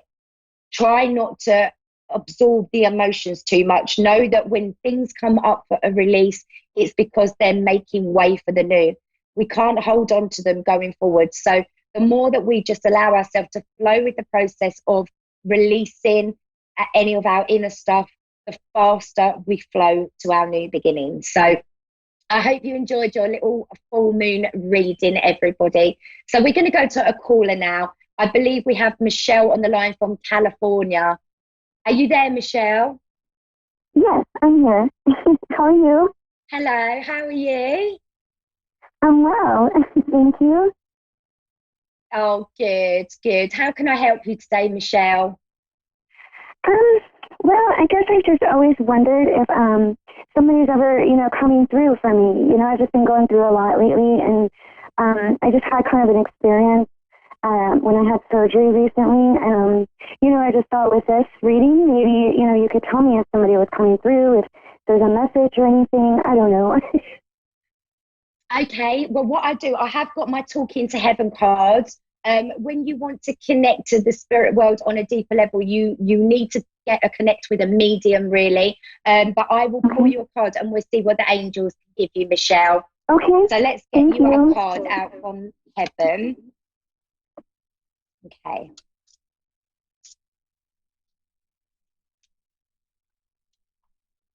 Okay, let's go. So your first one is that I'm sending you signs, loving signs through nature. There definitely is somebody connecting with you, Michelle. I feel a male energy around. Would that resonate to you, that there's a male in spirit? Yeah. Okay, so this male is around you so strongly. I'm being told, this male is telling me that you are going through a huge spiritual awakening. You are experiencing so many things that are kind of blowing your mind at the moment. Would that make sense to you, Michelle? Yeah, no, yeah, 100%, yeah. You are in a very powerful time of transformation. Now, you've got not only this male energy around you, this male is your guide, but you also have lots of angel energy around you. So you've been seeing so many signs. This is signs of butterflies, feathers, number patterns especially. You're seeing lots of number sequences. Yes, yeah, I do all the time. Like in just the weirdest places, I'll see a number, on a wall or, on a floor or something. Yeah. So yeah, I see that. Oh, you're being connected with so strongly. It's making me feel so happy. It's beautiful, loving energy. I've got the card. I have become one of your guides. Look at this beautiful card, Michelle. This is the male in spirit. Literally hold your hand. Look at the light energy. This is where you're at the moment. It's such a beautiful light energy and literally reaching out to you. I also get tears cleanse the soul. So there have been a lot of tears, Michelle. This male in spirit has been around you when you've been crying, drying your tears, really comforting you. Is it a parent? Would it be your dad or a granddad? It feels so nurturing and loving, Michelle. I think it's my brother. Yeah, my brother. Okay. My brother. Yeah. It feels so nurturing. It's a very, very close relationship. There's been so many tears shed. It's almost like your brother's saying that he's helping you to spiritually awaken. He wants you to know that he's there. He's there all the time. I'm being shown a motorbike and I'm being shown some red roses. I don't know if they resonate to you, but that's what he's showing me. But he's by your side all the time, Michelle. He's drying your tears. He doesn't want you to cry anymore. Or it's like you've needed to go through the grieving process. It's important. I feel like, Michelle, that you're coming out of that now. Do you feel like you're sometimes, yeah. Sometimes I feel like it's getting better, yeah, but it's still there. I wanted to say recovery, but I've lost both my parents, and I don't know necessarily if that's the right word, because I don't know if we ever do fully recover. But I'm definitely seeing more laughter and less tears. You're feeling him more now, and this is making you very happy, but it's also making him very happy, Michelle, because he's so happy that you're able to feel him. There's definitely, you are a nature girl, he's saying. Did you two used to play outside a lot when you were growing up? Very nature. He's saying that you were the girl with mud all over you, getting dirty, and getting stuck in there, almost like being a bit of a tomboy, playing with him. He could rough and tumble with you, and he's connecting me to this lovely memory. And he just wants you to know he has not gone. He is right by your side. He is now your guide. He is your shining light, and he is going to guide you forward, Michelle. He's always, always going to be by your side. He is your angel, and he's leading you forward on this wonderful transformation journey you're on. If you think things are feeling powerful now on your spiritual journey, you're going to be mind blown, because he's saying he's going to show you so much. Have you been guided to go and have a reading, Michelle? He's saying that you're going to have a reading, but you're going to have a face-to-face reading with somebody. There's somebody that you're going to see, pass on information.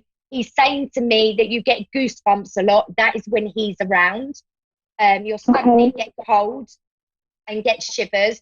He's also showing me a dog. Is there a dog? Did he have a dog, or have you got a dog? Yeah, my little dog, baby girl, like they were best friends. They were like buddies, and he was like liked her so much. He's showing me the dog, and he's laughing. So this dog senses him. Does the dog suddenly start looking up and barking as if someone's there and there's no one there? Oh yeah, they do that. There's two of them, but one of them didn't know my brother. But the one that did, they'll always go outside and they bark at the wall for the weirdest reasons. And I'm always like, what are you barking at? And it's like they're looking up and seeing something, and it just always makes me wonder, like, what is going on? It's him, and he's laughing. It's almost like he said he's teasing the dog. Was he a bit of a joker? Would your brother have been a bit of a joker, like messed around a lot? Because it's almost like he's giggling and he's saying he's like teasing the dog. He's winding the dog up and he's finding it funny. He's got a great loving character. He would have been absolutely so funny, and he's still around you. He wants to bring these memories to you, to connect with you, so that you know that it's him. So that you know that he's always around you. He's saying that he's with the grandmother, and he's not alone. He's looking after you. He's your guide, and he's always going to be there for you, Michelle. So he doesn't want you to worry. He's around. He's going to lead you to some beautiful places, and he's saying there's no more bad to come. It's all good from here. It's all good. He's going to help make all your dreams come true, Michelle. So, he's a beautiful energy. He really, really is. Beautiful energy. Thank you. Thank you so much. Oh, how lovely is that? That is, it's awesome. I hope that's made you feel better. Yes, I did. Thank you. I really appreciate that. You're so welcome, and take care. And honestly, when your dog's barking, you can talk to your brother now, and you can say, "Stop winding the dog up." Yeah. Okay, I will. Thank you so much. You take care. You too. Stay safe. Bye, Michelle. Okay, bye. Bye. Oh, how beautiful was that? What a lovely, lovely connection. Her brother's energy is just so, so beautiful. It's made me feel lovely. So let's just talk about this supermoon a little bit more. So we've done our little supermoon reading, and now I just want to talk to you about doing your releasing a ritual tonight, because I don't want anybody to miss out on this absolutely beautiful energy. So get a pen and paper. Write down everything on this pen and paper that you are releasing. It can include personal stuff around you, but also attachments, unhealthy patterns, negativity, past karmic ties. All of that sort of thing is really, really good to put down. We could be releasing the virus that's around at the moment. That's a good one if we all include that on our list. Releasing that so that can go away. Just write everything. Pour your heart out. Call the angels in to help you with this. Call the angel energy in. Then make a second list. Make your second list your manifesting list. So on this first list is everything you're letting go from, everything you're releasing, everything that you do not want in your life anymore. On your second list is going to be everything that you are going to be bringing in the space of what you're releasing. So this is the exciting bit. You're making way. Remember this. Every time we release, we're making way for the new. Some people get overwhelmed and feel very uncomfortable with releasing, and when things show up heavily for us. And I can absolutely understand that. It overwhelms me at times. But what the angels want us all to remember is that actually it's very positive what's occurring. We need to change our mindset and the way we're looking at it. We are making space for the new to enter. So make your manifesting list, everything you're bringing in. Go outside under the moon. Don't worry if you can't see it. The energy is absolutely going to be there because it's a super moon. And then burn your list. Give everything that you're releasing. Let it all go. You've given your manifestation over. You've stated it to the universe. You've called the angels in to help you with this powerful process, this powerful ritual, and then you let it go. Literally come back in with a smile on your face and just know that it's so powerful and it's such a super moon that that's going to be easily released from your shoulders, and that's going to be easily manifested, and you don't even need to worry or think about it anymore. That is going to be so powerful, super powerful. Put your crystals out. They're gonna get a good old cleanse tonight under that energy. So as we're coming towards the end of the show, I want to do the card messages now. At the beginning of the show, I asked everybody to choose the number that they were drawn to, number 1, number 2, or number 3. So I'm going to go through them. The cards I was using, I think I already showed them, but we'll do it again, is the unicorn, the Oracle of the Unicorns card. So if you chose a number 1 as your card, you were drawn to the number 1, your message of the week is the flow card. How powerful. We were just literally talking about flow. Find an easier path forward, surrender the outcome, release your expectations. Honestly, to get into the flow will open so many doorways that have been closed. It really, really will. I can't express what a difference it made in my life to surrender, let go, give it to the angels, and just go with the flow. So maybe you have been trying to control things. Maybe you've been holding on too tight. Maybe you've been questioning, when's it coming? How's it coming? I'm a bit frustrated waiting for whatever it is you're waiting for, your desires. If you want your desires to come fast, get into the flow. Let them go and you will see them. Surrender. Give it all to the angels. When we hold on to it, we block it. Honestly, get into the flow and you will see such a difference. Everything will just zoom into your life. And that's coming from experience. Honestly, I was the world's worst of holding on to things and trying to control. I am a Virgo, so, you know, any fellow Virgos out there will be like, yeah, I understand. We like to control. We like to know the details of everything.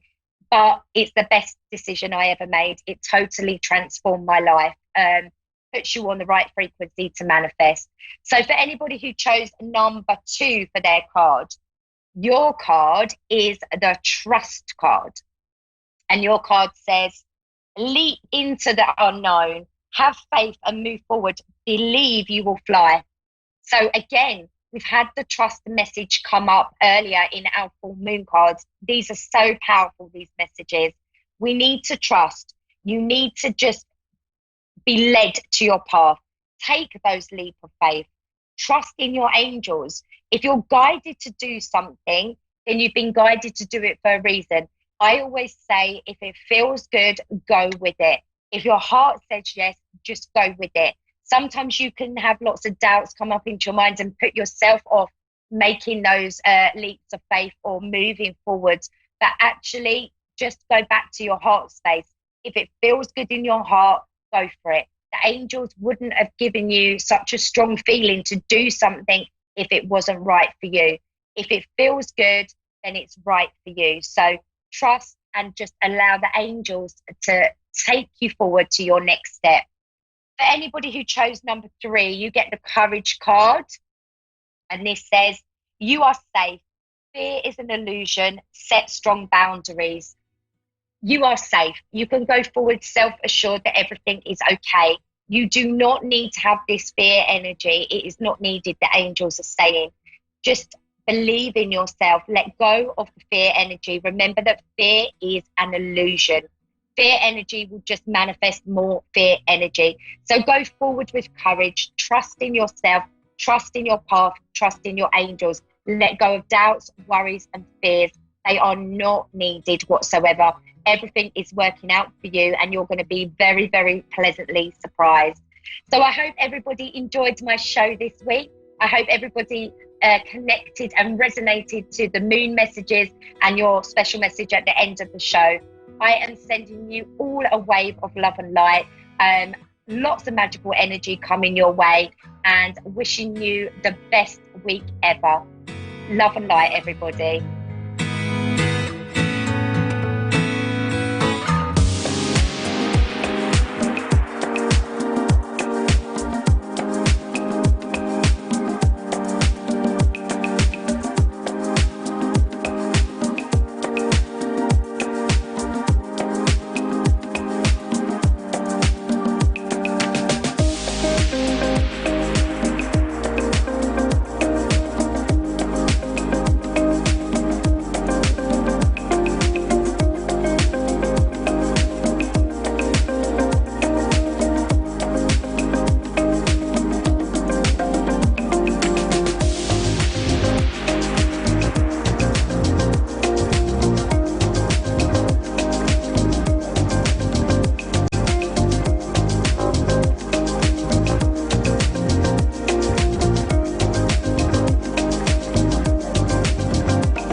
listening to A1R Psychic Radio, Earth's #1 psychic radio network, and watching Moonstruck TV, enlightening television. Welcome. Time for Angel Guidance by Lisa Shore. Live from PureLoveEnergy.com. Connect direct. In North America, dial 888-454-2751. In London, 20-3519-2158. In Sydney, dial 02-8488-3147. Or online, contact us through our Facebook page, facebook.com/psychic radio. Or one of our websites, AskOneRadio.com or Moonstruck.tv. This is Angel Guidance on A1R, the Ask One Radio Network. Hi, everybody. Welcome to my show, Angel Guidance by Lisa. I am here in the Kansas City area, and this is where I live, and I have a spiritual healing practice. And if you were here in Kansas City and wanted to make an appointment with me, right now, of course, we're not doing that because of the stay-at-home order that's for basically the entire country. So I don't have people coming in, but I do still give healing sessions to people, and I do it over the internet, and it works the same way. Energy is not based in a physical location. In other words, I can send energy to anyone, anywhere around the world, and it has the same effect as far as the healing part of it goes, no matter where you are. So I'd like to also give you as a gift today a healing session. And this session would be like one if you were having an internet session with me. So let me tell you just a little bit more about what I do in a session. So for a session, you would just be in a relaxed space, find a comfortable place to recline or even lay down where you're not disturbed and you can be quiet. If you can put in, like earphone things so you can hear, that would be great. Otherwise, just listen on your computer. Now, this is something that I do every Tuesday and Saturday on my Facebook group page called Reiki Live. And what that means is I go on Facebook Live to give a Reiki session. And when I do that, I'm able to give to not just one person, but many people in a group. So Reiki Live is my gift to the world, really, as far as giving a healing session where people can kind of release anxiety and depression and stress. And they can also relax and receive energy healing. I'm looking at my dog. Hold on, Manny, come here. Come here, Manny. I want to introduce you before I start this. I don't know what he's doing. He's looking out the window. Come here, Manny. Come here. Come here, buddy. Come here, Manny. Uh-oh. I don't know if you can see Manny. Sit down. Sit down. Hey, come here. Come here. See him? There he is. There's Manny. There he is. Manny's my rescue dog. I don't know if you can, I guess you can still see him. There he is. He's a good boy. He is 5 years old. Sit down. And he was rescued from a no-kill shelter when he was just a puppy. So I'm really honored and grateful to have him. Anyway, that's my dog, Manny. I have a cat, too, but she's hiding. She doesn't like to hang out down here with the dog. Go figure. Okay, back to the healing. So if you notice, like, nails tapping on the floor, that's what it is. That's my dog, Manny, walking around. And I apologize if he makes any noise, but, he's living here, so we all have to get along. Okay, so back to the Reiki session. So a Reiki session for me would be, not only do I give you, and the Reiki's channeled through me to you, so I give you Reiki, I also deliver messages from Spirit. And that's what makes this a little different, because when you are healing from something, a lot of times your loved ones in spirit will come through and just kind of reassure you of their presence and of their, like they're with you, and they're not far away. They're just a thought away. And a lot of people don't really understand that in my opinion, when people pass over, they are really just in another dimension. They aren't physically in the 3D world, but they are actually stepping just to the side of it in spirit. So I deliver messages during these healing sessions. So if you participate with this, or even on the replay, pay attention to these messages. They may be for you. The other thing I do is I also hold space for your spirit doctors and guides and spiritual helpers to come into the healing session and work with you one-on-one. Now, those special helpers you have are with you throughout times of crisis, throughout times of sickness. They're also with you during good times and learning times and times where you're creative. Everyone has these. We just don't always think about them.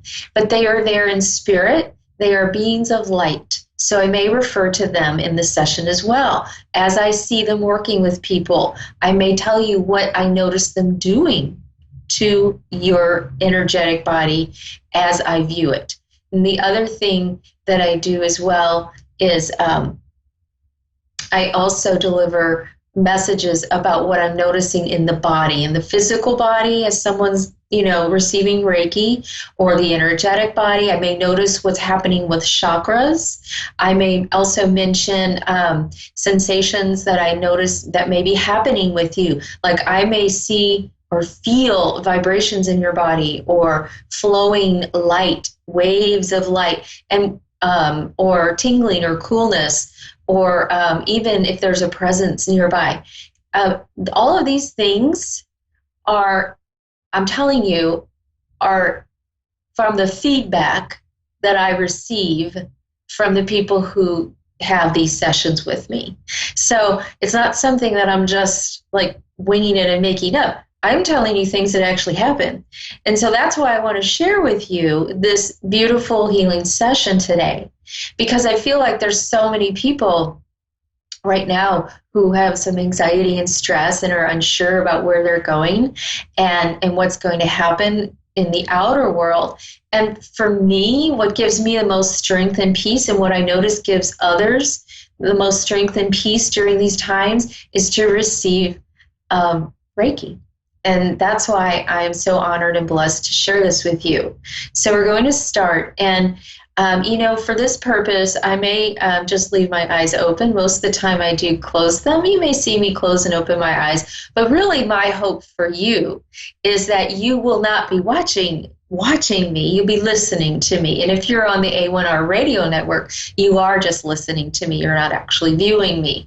So what I'd like you to do now is find a quiet space if you can, close the door, relax, put earbuds in if you have them, and I just want you to receive. Remember, pay attention for things that I say. If you can take or confirm some of this information that I bring through, would you please comment below the video or reach out to me and let me know, because I'm always curious. And you can find me at Lisa Short on Facebook, or at Pure Love Energy on Facebook, or on my group, and I invite you to join that.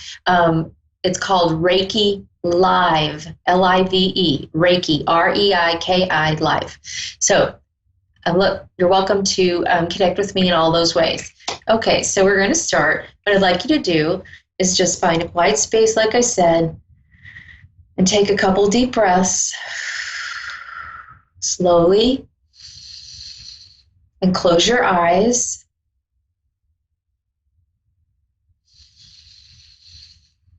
And as you breathe in, I want you to intend or think about what you want to heal or release during this Reiki session.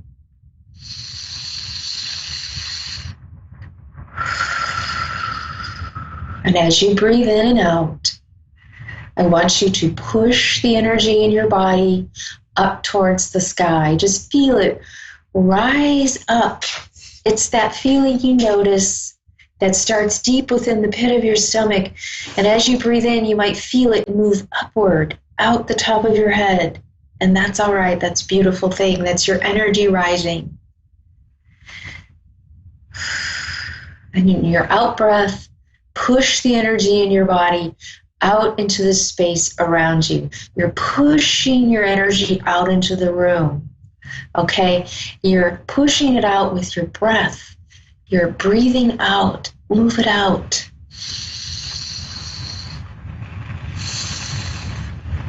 And as you're doing this, you are expanding your light field. You are expanding your energetic body. You are moving it outward so that you can receive more of this healing light.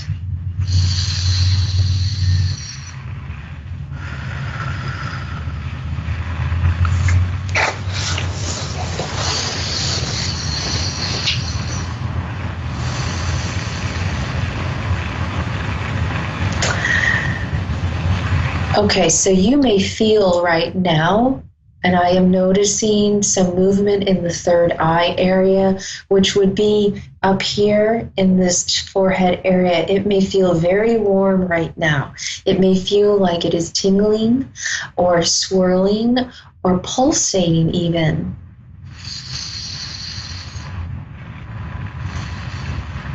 And as you continue to breathe in and out, you may notice that you shift a bit. It may feel like you're sinking deeper into what you're in, what you're sitting on.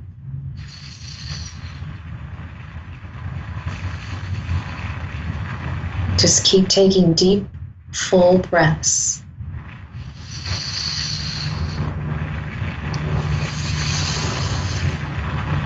And as you breathe in and out, you may also notice a vibration or a sensation of movement in your feet and your legs. I'm noticing that now for someone, so please let me know if you can understand that later. Keep breathing.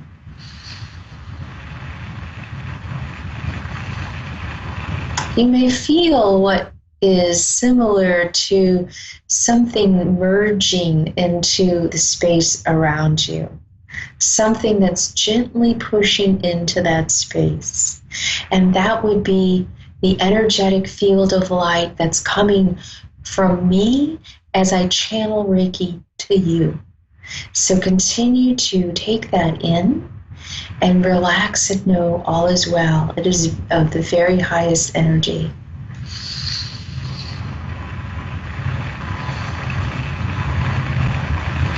I'm also sensing the color blue coming in for someone right now. You may notice it coming into your mind. It feels like it's coming in and swirling into the throat area and then down the body. This color blue is a beautiful healing color that reduces inflammation, that calms and soothes any anxiousness, and also allows you to just relax even deeper.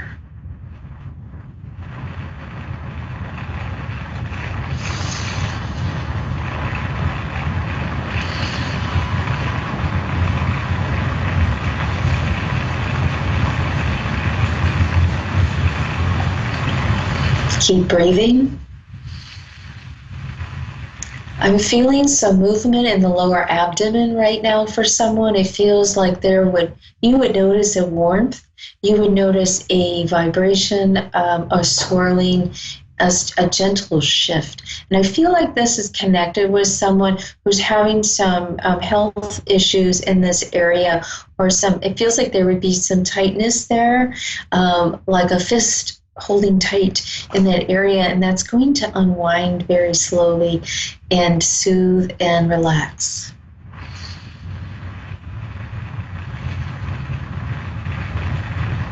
I'm also feeling a lot of energy for someone right now in their arms and in their upper arms as well, and in the upper body. It feels like there's this gigantic movement just washing through the upper body right now. You may notice that.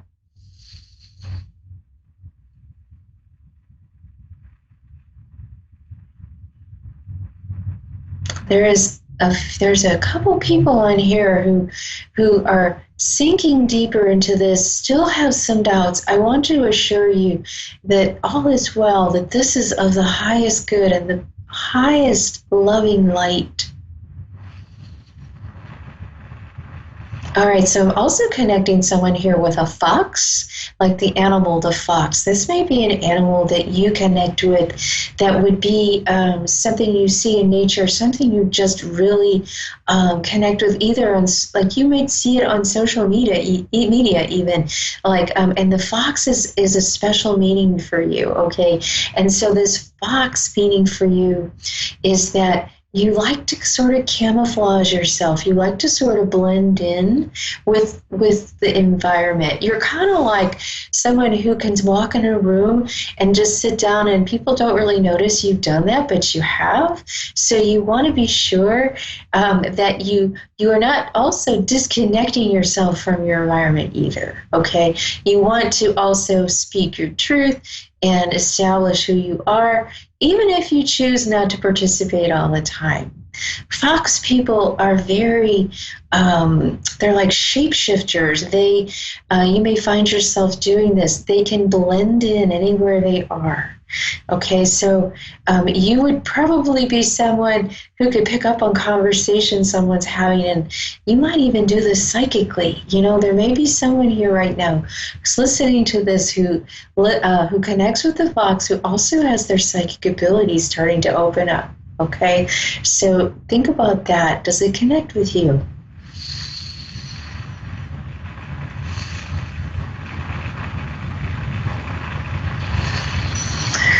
So I'm also picking up on a loved one in spirit right now.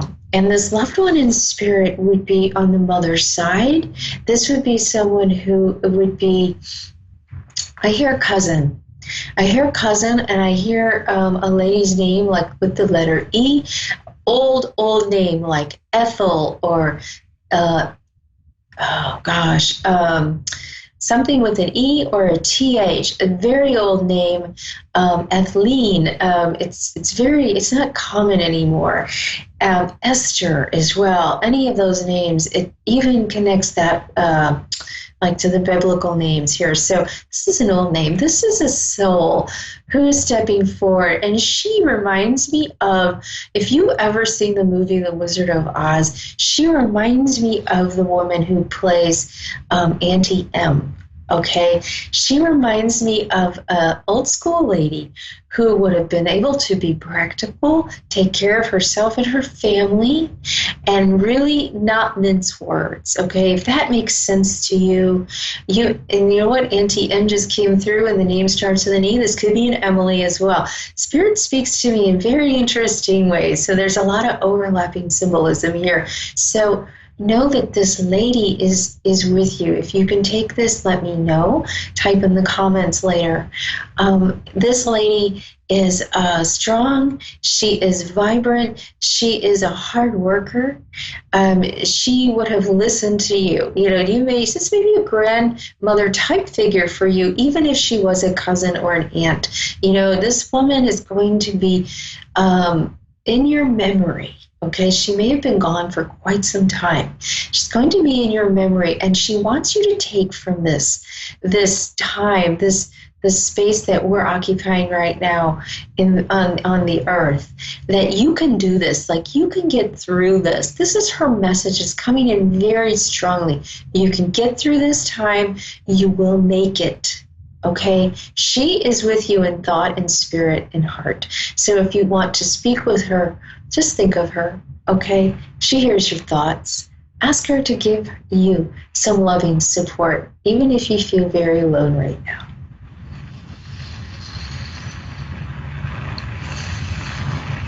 I'm also connecting with a grandfather in spirit. Now, this grandfather would have been someone who was a patriarch of the family. He would have been someone who was very much informed about what was going on, knew what was going on. I see him looking like over his glasses, like he would have worn glasses slightly down on his nose, and he would have been looking and assessing the situation in his family. Like, I see you, I know what's going on. He didn't always say what he observed. He knew a lot. He knew a lot of family secrets, okay? This gentleman may have been on the father's side of, if it's for you, may have been on the father's side of the family. This was definitely a man who was an older generation. He would wear suspenders. He would wear more dress slacks, okay? He was not someone who was going to make a big scene about anything. He was just someone who was very steady, okay, and calm, and would go through life and just continue that way. Like, people would look at him and just marvel at how he was very even keel. I also see him jingling change in his pocket. I see him with a pocket knife as well. Like, he liked to use this pocket knife, and he would not just use it for cutting things. He would use it to, like, pick his teeth and he's showing me, like, digging in his ear. Okay, this gentleman was just very basic, very practical man. He was, he had a very practical job too. I feel like he worked with his hands. I don't know if this would be some kind of tinkering or tooling around in the car, with the car in the garage, but I do see this kind of activity going on as well with him. He is, like I said, wears the glasses. His hair would have been combed back, just away from the face, sort of thinning, and would like to wear a hat. And, that's how he felt like he was best suited to go out into the world, okay? That completed him. He never left the house without his hat. Keep breathing.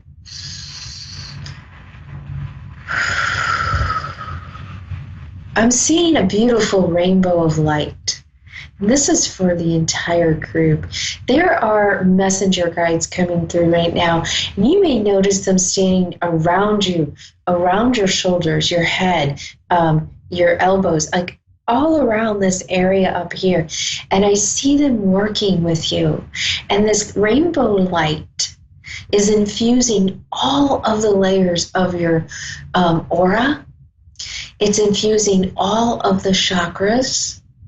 It's infusing it with every single color of the spectrum. And what this is happening, what's happening right now is you may feel like a sensation of being tightened up, lifted up, almost floating as this occurs. And this is because these beautiful rays of light are attuning your frequency to the highest possible wavelength. And you are receiving the most beautiful gift from these beings of light. They are assisting you in raising your frequency. This is so important. This is especially important right now. And the message they are telling me is that as all of you who are listening to this, all of you who are receiving this energy, are moving through this time of great confusion and anxiety and fear, that it is so important for you to raise your frequency and to allow this, these colors and this energy to really heal you and move you forward. Because for some of you to feel very stuck, it's easy to feel that way these days, but you're never really truly stuck. You're only stuck in your mind. So continue on with your plans, whatever you were thinking about doing. This is for you as a group and also individually. If you're thinking about doing something, starting something, creating something new, do it. That's the message. Do it right now. It is so important that you continue your path in your dreams.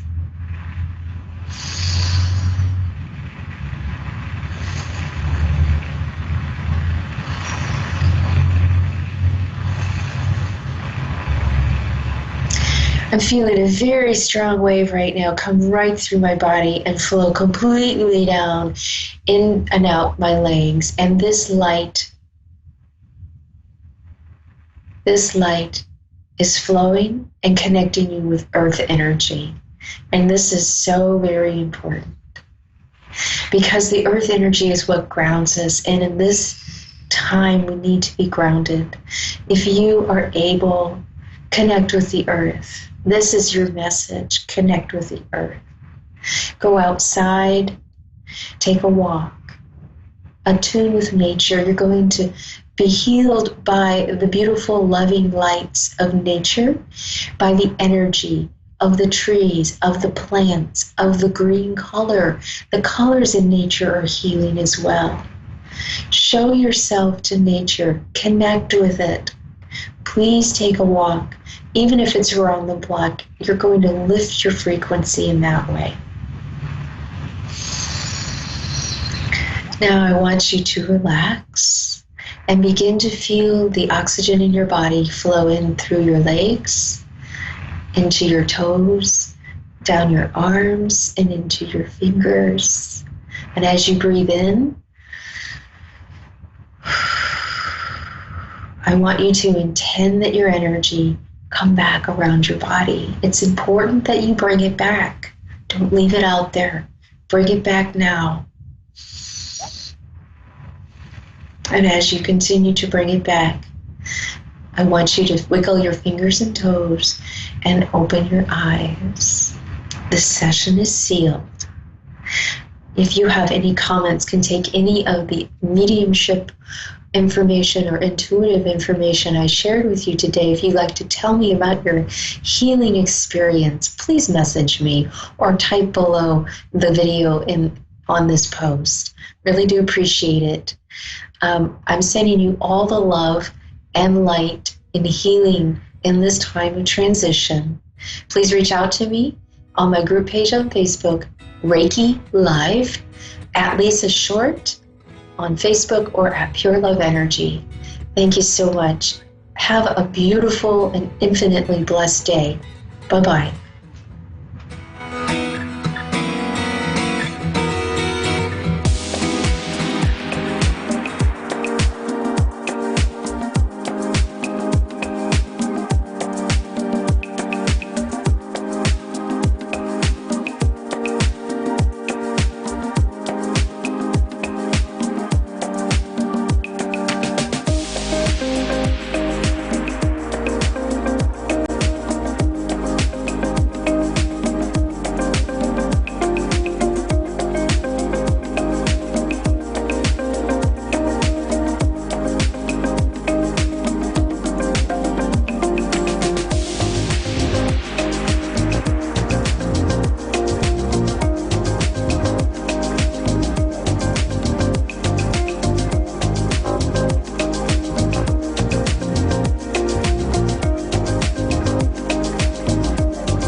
listening to A1R Psychic Radio, Earth's #1 psychic radio network, and watching Moonstruck TV, Enlightening Television.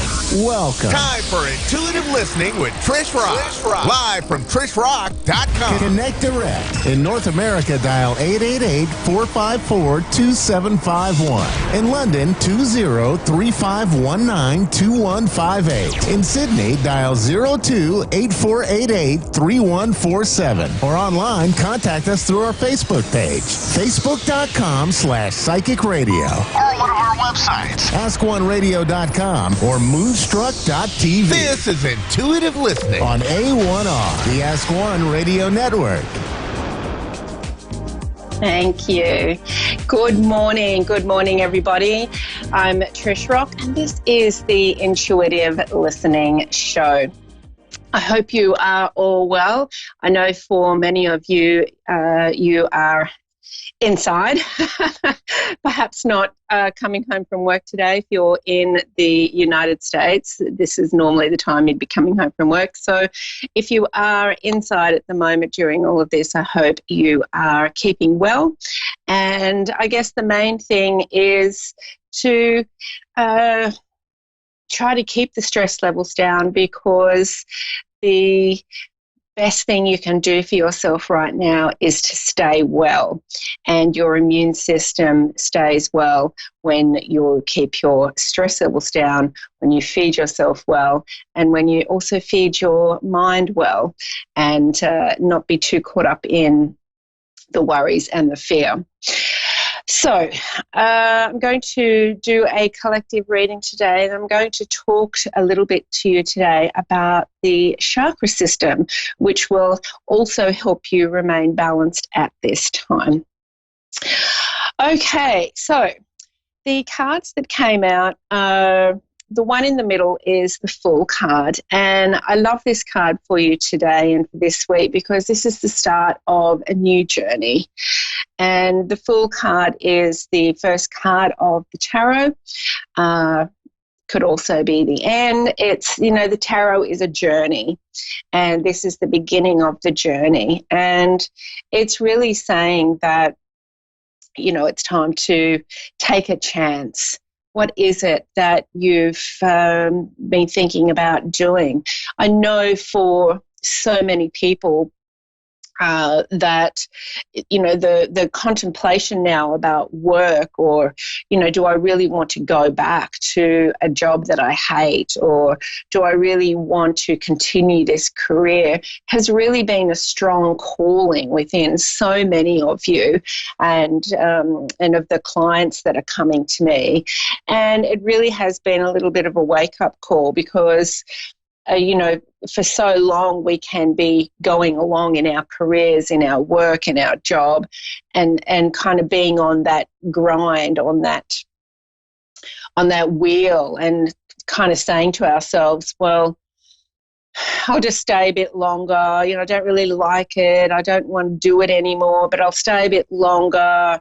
I'm just doing it for the money, and all of this kind of talk that we have inside ourselves. But ultimately, we spend a lot of time at work.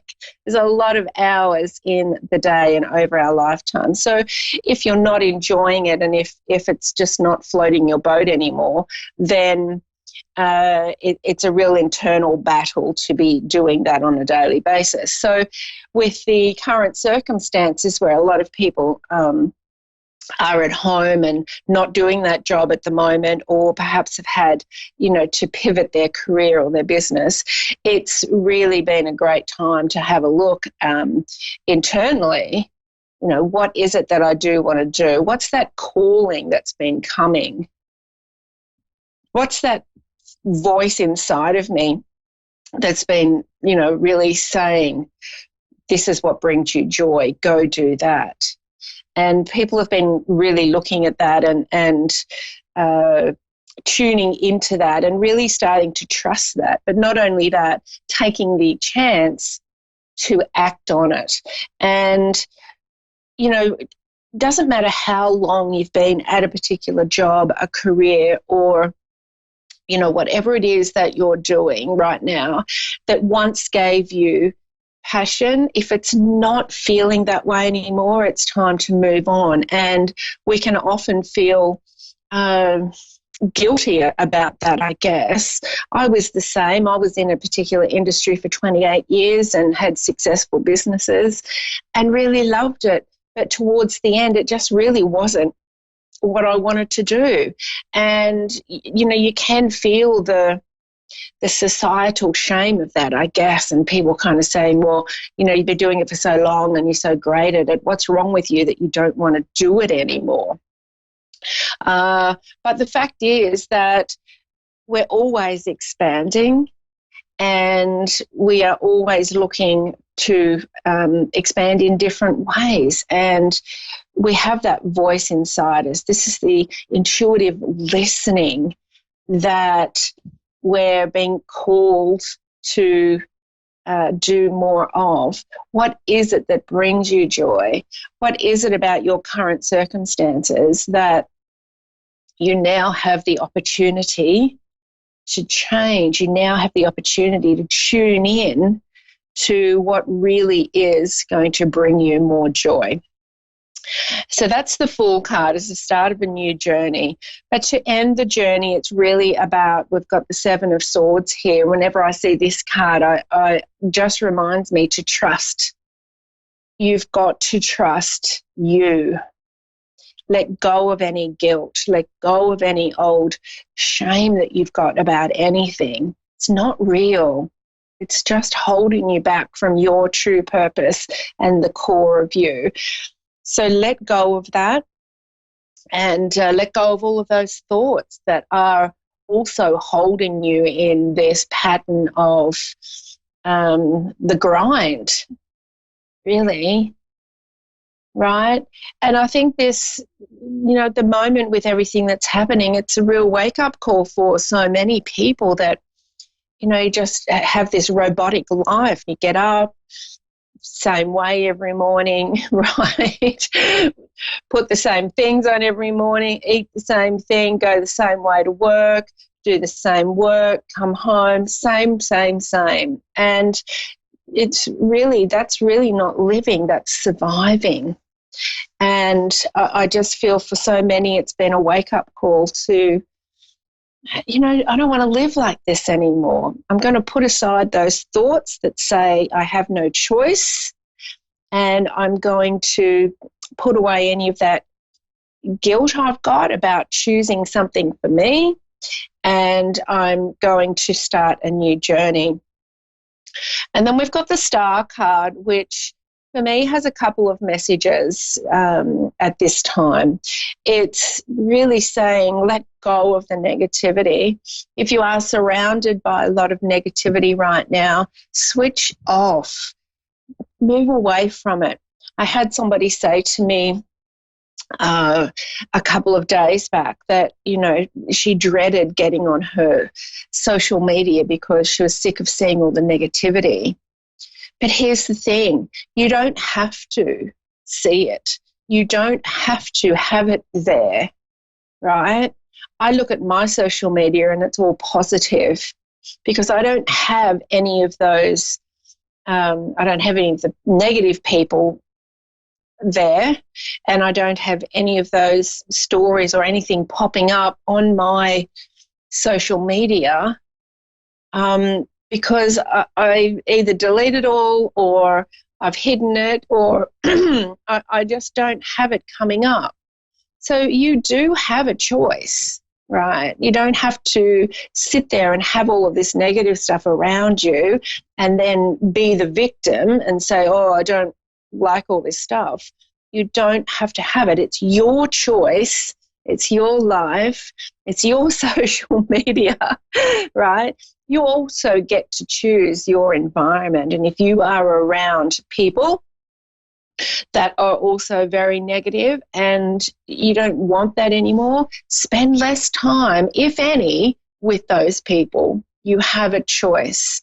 And this is really the empowerment of you at this time. You've got a choice. Now, the other negativity might just be coming from your own mind. And once again, you've got a choice about that as well. And you can choose those thoughts or you can choose different thoughts. It's entirely up to you. And it's a matter of being conscious and awake and how do you feel right now? If you're not feeling good, there's something that you're thinking about that you can change.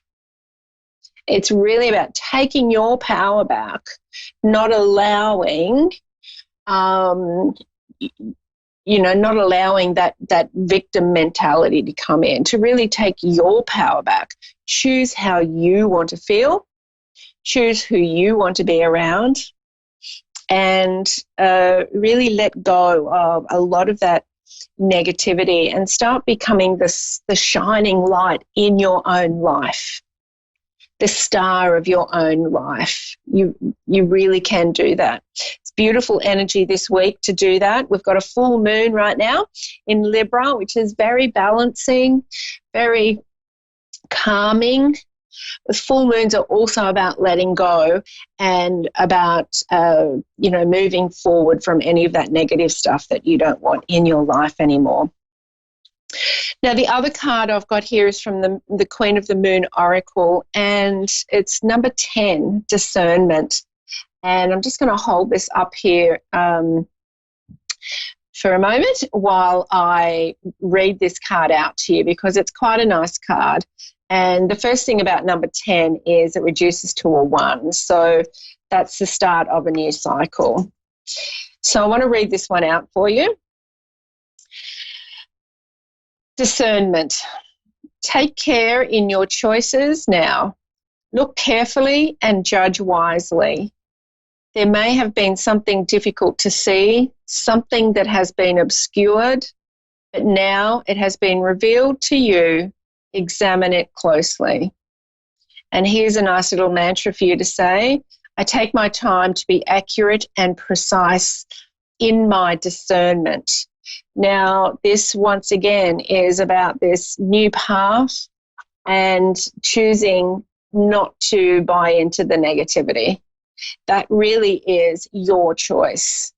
And if you find yourself in this, like on this card here, she's just got all this cloud around her eyes covering them. If you find yourself in this fog of negativity, really have that discernment, have that choice within you. Take a breath and really go within and go, right, okay, how can I choose to feel differently right now? And I'm going to be very discerning about my thoughts, my feelings, and who I am around at this time. So really powerful messages for this week, and they are about empowerment, they're about discernment, and they're about really choosing a new path of positivity and self-nurture and self-care. And that gets me on to just a quick overview of your chakra system, which may just be suffering at the moment with all of the energy that's around and the negativity. Because if you're listening to this show, you are probably an empath, and as such, you will be soaking in a lot of the negativity. And we tend to take on other people's energy. So, to really have a look at that and make sure you're asking yourself if you are, if you are feeling negative about something, ask yourself first, is this mine or is it somebody else's? And you can give your body a little bit of a sweep and just say, okay, anything that's not mine here, return to sender with love. And then it's just your energy that's left there to deal with, not other people's energy. But a quick overview of the chakra system, for those of you who don't know much about it. The chakra system are our energy systems within our body and the outside of our body, and there are thousands of energy portals that surround us and come into our bodies. But the 7 main ones are the ones that mostly are talked about. So I'm just going to talk about those 7. But if you want to investigate, there are thousands. And the other, there's like 9 that I normally talk about, but let's just have a look at the 7. So these energy portals are a little bit like spinning energy wheels. Now you can imagine that as a wheel in front of that section of your body. Sometimes I also like to picture it, because it is around the entire body, I like to picture it as like an orb or like a sphere around that part of the entire body. So the first one is the base chakra or the root chakra, which is at the base of your spine, and it's typically red. This chakra is for grounding. It connects you to the earth. It is about safety, security. It's also about your prosperity, your money, your action. It's about the physical. So it's very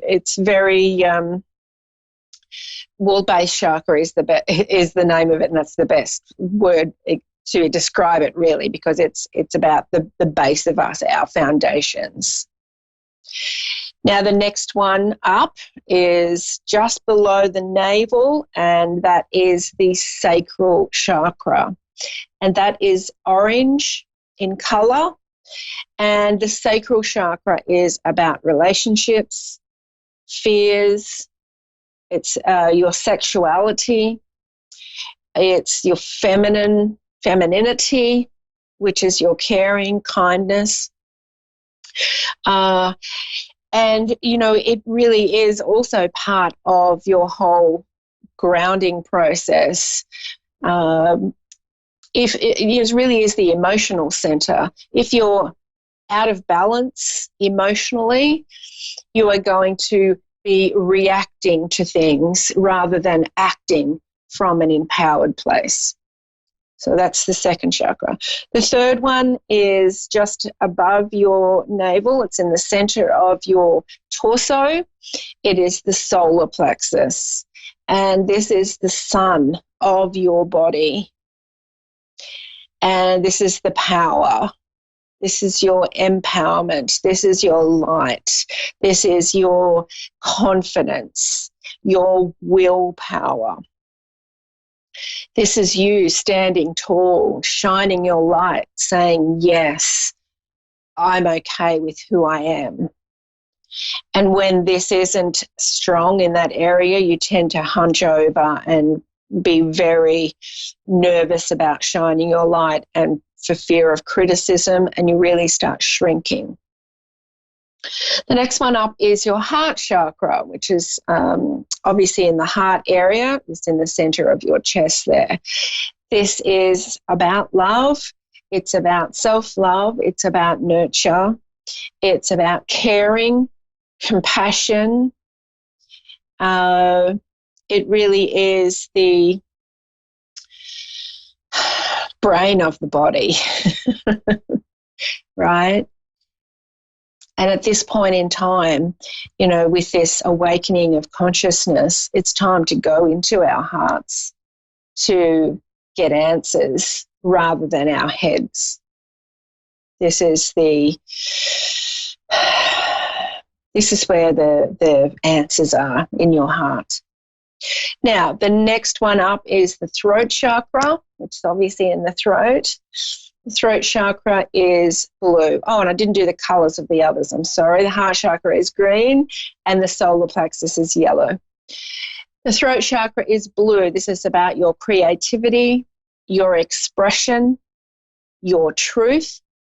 It's about communication. It's about being authentic. If you have throat issues, you are not expressing your full truth. And there's a lot of people, I have a lot of clients who come to me that have sore throats, or when I'm reading for them, I'll start coughing or I'll start getting sore in the throat. And it's really just a case of, not being able to express yourself properly. So if that's you, especially at this time, clear that throat chakra, do some throat chakra work. And both of these cards, the star and the discernment card, both have a lot of blue in them. So it really is a lot of authenticity here, a lot of expression. And the throat chakra being about creativity, you can be creative in other ways as well. It doesn't have to be through your voice. You can paint, draw, write, sing, create things, whatever it is for you that feels creative. People even just writing in a journal is expressing your truth. So it doesn't mean you have to sing it from the rooftops if you're just learning to express it, but express it in some way. The next one is the third eye chakra, which is between your eyes. And that's really about your intuition, right? So you've got your two human eyes that you see as a human, obviously, see the 3D world. Behind your eyes, you've got your consciousness, which sees what you're seeing as a human and observes that. And then you have the third eye, which is the real intuitive part of you that works together with your heart and your soul to tune in to those messages, those voices that you are getting from your higher self, from your spirit's guides. It's also obviously where, you can use your intuitive abilities, such as clairvoyance. That's really from there. But it's that place that really tunes you in to your inner voice, your guides, your spirit. And then the seventh one, and that's like a purple colour, purple violet colour. And then the seventh one is your crown chakra, which is at the top of your head and extends up. And this is your oneness. This is your connection to all there is, because we are just one part of consciousness. And so this connects you to all of that. So to really get all of that in alignment, you can just do a quick meditation to focus on all of those and have them spinning faster. That's really a good way. But there's a lot of information on my website at trishrock.com if you'd like to go through. I also have a lot of meditations on my YouTube channel at Trish Rock. But do some research, do some looking into it yourself, because if you're balanced energetically in your body, it will really help you this week to let go of the negativity. And next week I'm going to talk further about the chakras and how they will relate to you in a physical sense, how they show up in the external in your life. So tune in next week and I'm going to talk more about that. But this week it's about trying to be in balance and really discerning what information's coming to you and what feels like truth for you, and standing in that truth and letting go of negativity. Now, if you would like a reading with me, please reach out and send me a message, or head over to my Facebook page is the best way to connect with me. So that's a Trish Rock Transformation. Come and connect with me over at that page. There's a lot of things happening there that you can be involved in.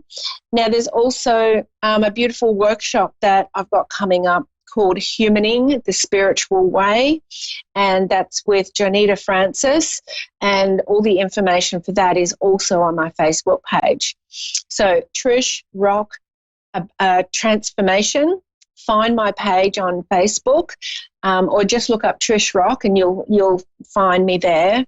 And please come and join the community there, and you can learn more about what's going on at the moment, how you can remain positive. And you can also see all of the links there for all the readings that I do. I have email readings, which are really fast and easy. And then I've got my psychic readings, and I've also got mentoring programs.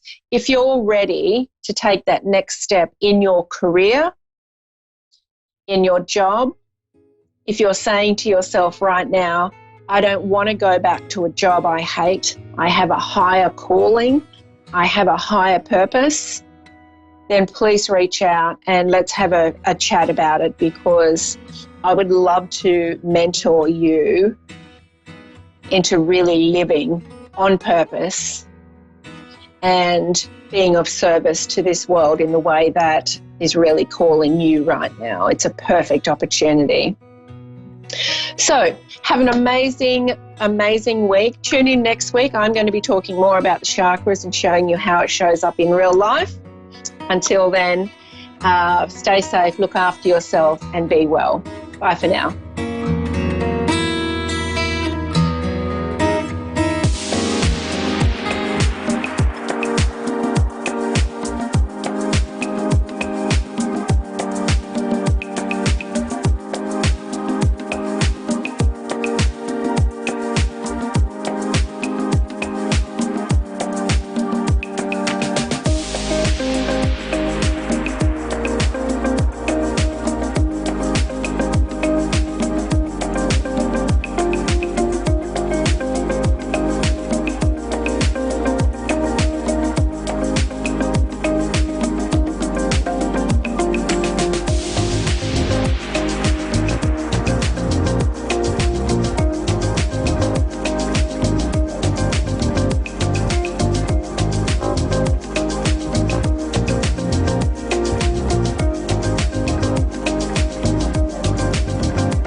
To A1R Psychic Radio, Earth's #1 psychic radio network, and watching Moonstruck TV, Enlightening Television.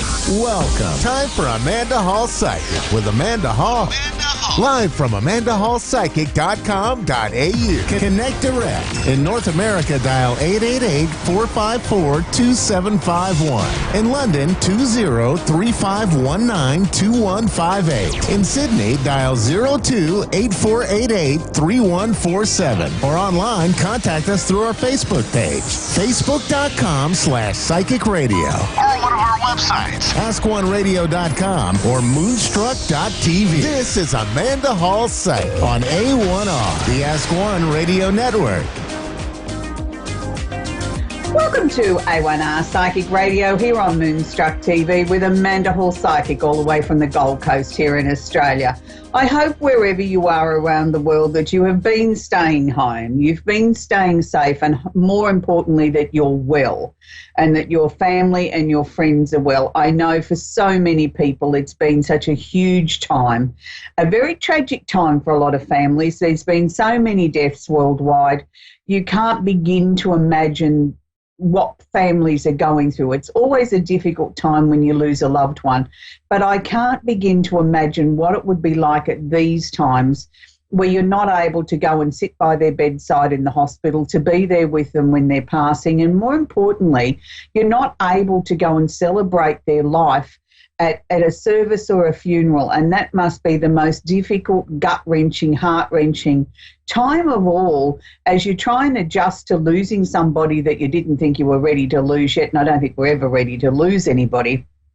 But to lose somebody in these sort of tragic circumstances because of this worldwide pandemic and virus that we still aren't on top of. I mean, look, there's so many theories out there and so many different ways you can look at it. But the reality is people are still getting sick and people are still losing their lives, and we all have to stay home. And that's the reality, and that's the new normal for the moment.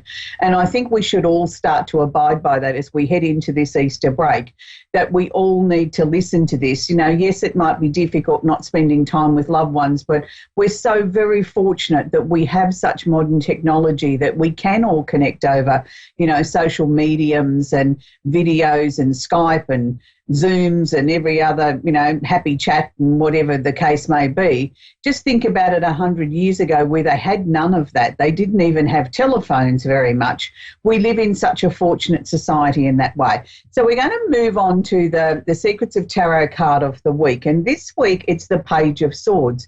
Now, when I drew this card this morning, I thought, now this is a really ambiguous sort of card to draw when I'm looking at, you know, the week ahead, and I always try and make it as a collective for all of us around the world. Because the traditional meaning of this card is a young woman up to the age of 25. Now, that's one meaning of the card. The secondary and usually the more predominant meaning of the card is spying or deception, or needing to take a look back over your shoulder. And I sat with that and I thought, now how does this fit with the message to share for the week around the world? And then I thought about it and I thought, now there's so many people out there with conspiracy theories that have got all these weird and wonderful notions that this was a deliberate ploy from, you know, undercover agents and, you know, out of China to dominate the world and whatever, that we're all allowing our imaginations to run wild with us. I mean, look, I'm not a world expert on this illness by any stretch of the imagination, but common sense tells me that, you know, it's not something to do with that. It's a freak of nature. It's, you know, whether it's come from sort of a bat sort of transforming to humans, we'll probably never know the whole truth, but I certainly don't think it's a conspiracy theory of sort of one nation wanting to dominate the world. It doesn't make sense that they would put their own people at risk for a longer term gain like that. And who are they going to trade with if they eliminate us all? So that doesn't make sense to me. So needing to take a look back over your shoulder, and that's what makes sense to me, is looking back over our shoulder, looking at what we've collectively done as a race of people around the world. What have we done to the planet? We've nearly destroyed it by global warming, not taking any notice of us, creating too much pollution, becoming too greedy, being the throwaway society and wanting to sort of have everything yesterday. I feel that this is Mother Nature's way of taking us back to basics and asking us all to go back and have a good, long, hard look at what is really important to each and every one of us. And I think that's the message the card is sharing with us this week. Now, the last couple of weeks I've spoken in great detail about the coronavirus from an astrological point of view and what my experience has taught me of being a professional astrologer for well over 30 years now. This week I'm not going to focus on that. I'm going to lightly touch on the fact that this week we're heading into what's known as a super full moon. Some people are affectionately calling it a pink moon. What does a super full moon mean? Well, a super full moon means that the moon will appear to be larger in our skies than is normal.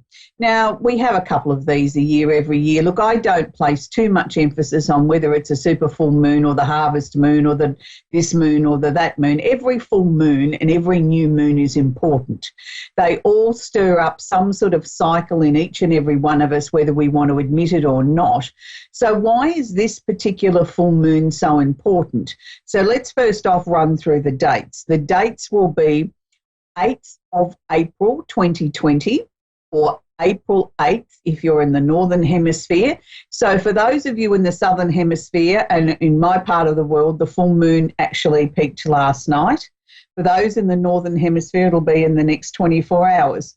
So when we have a full moon in the sign of Libra, which is where it is now we know for a fact any time that we have a full moon, it's asking us to release and let go of collectively things that have old, outworn, no longer any use to us, and that we want to release out to the universe and sort of, it's like emptying a bucket of water.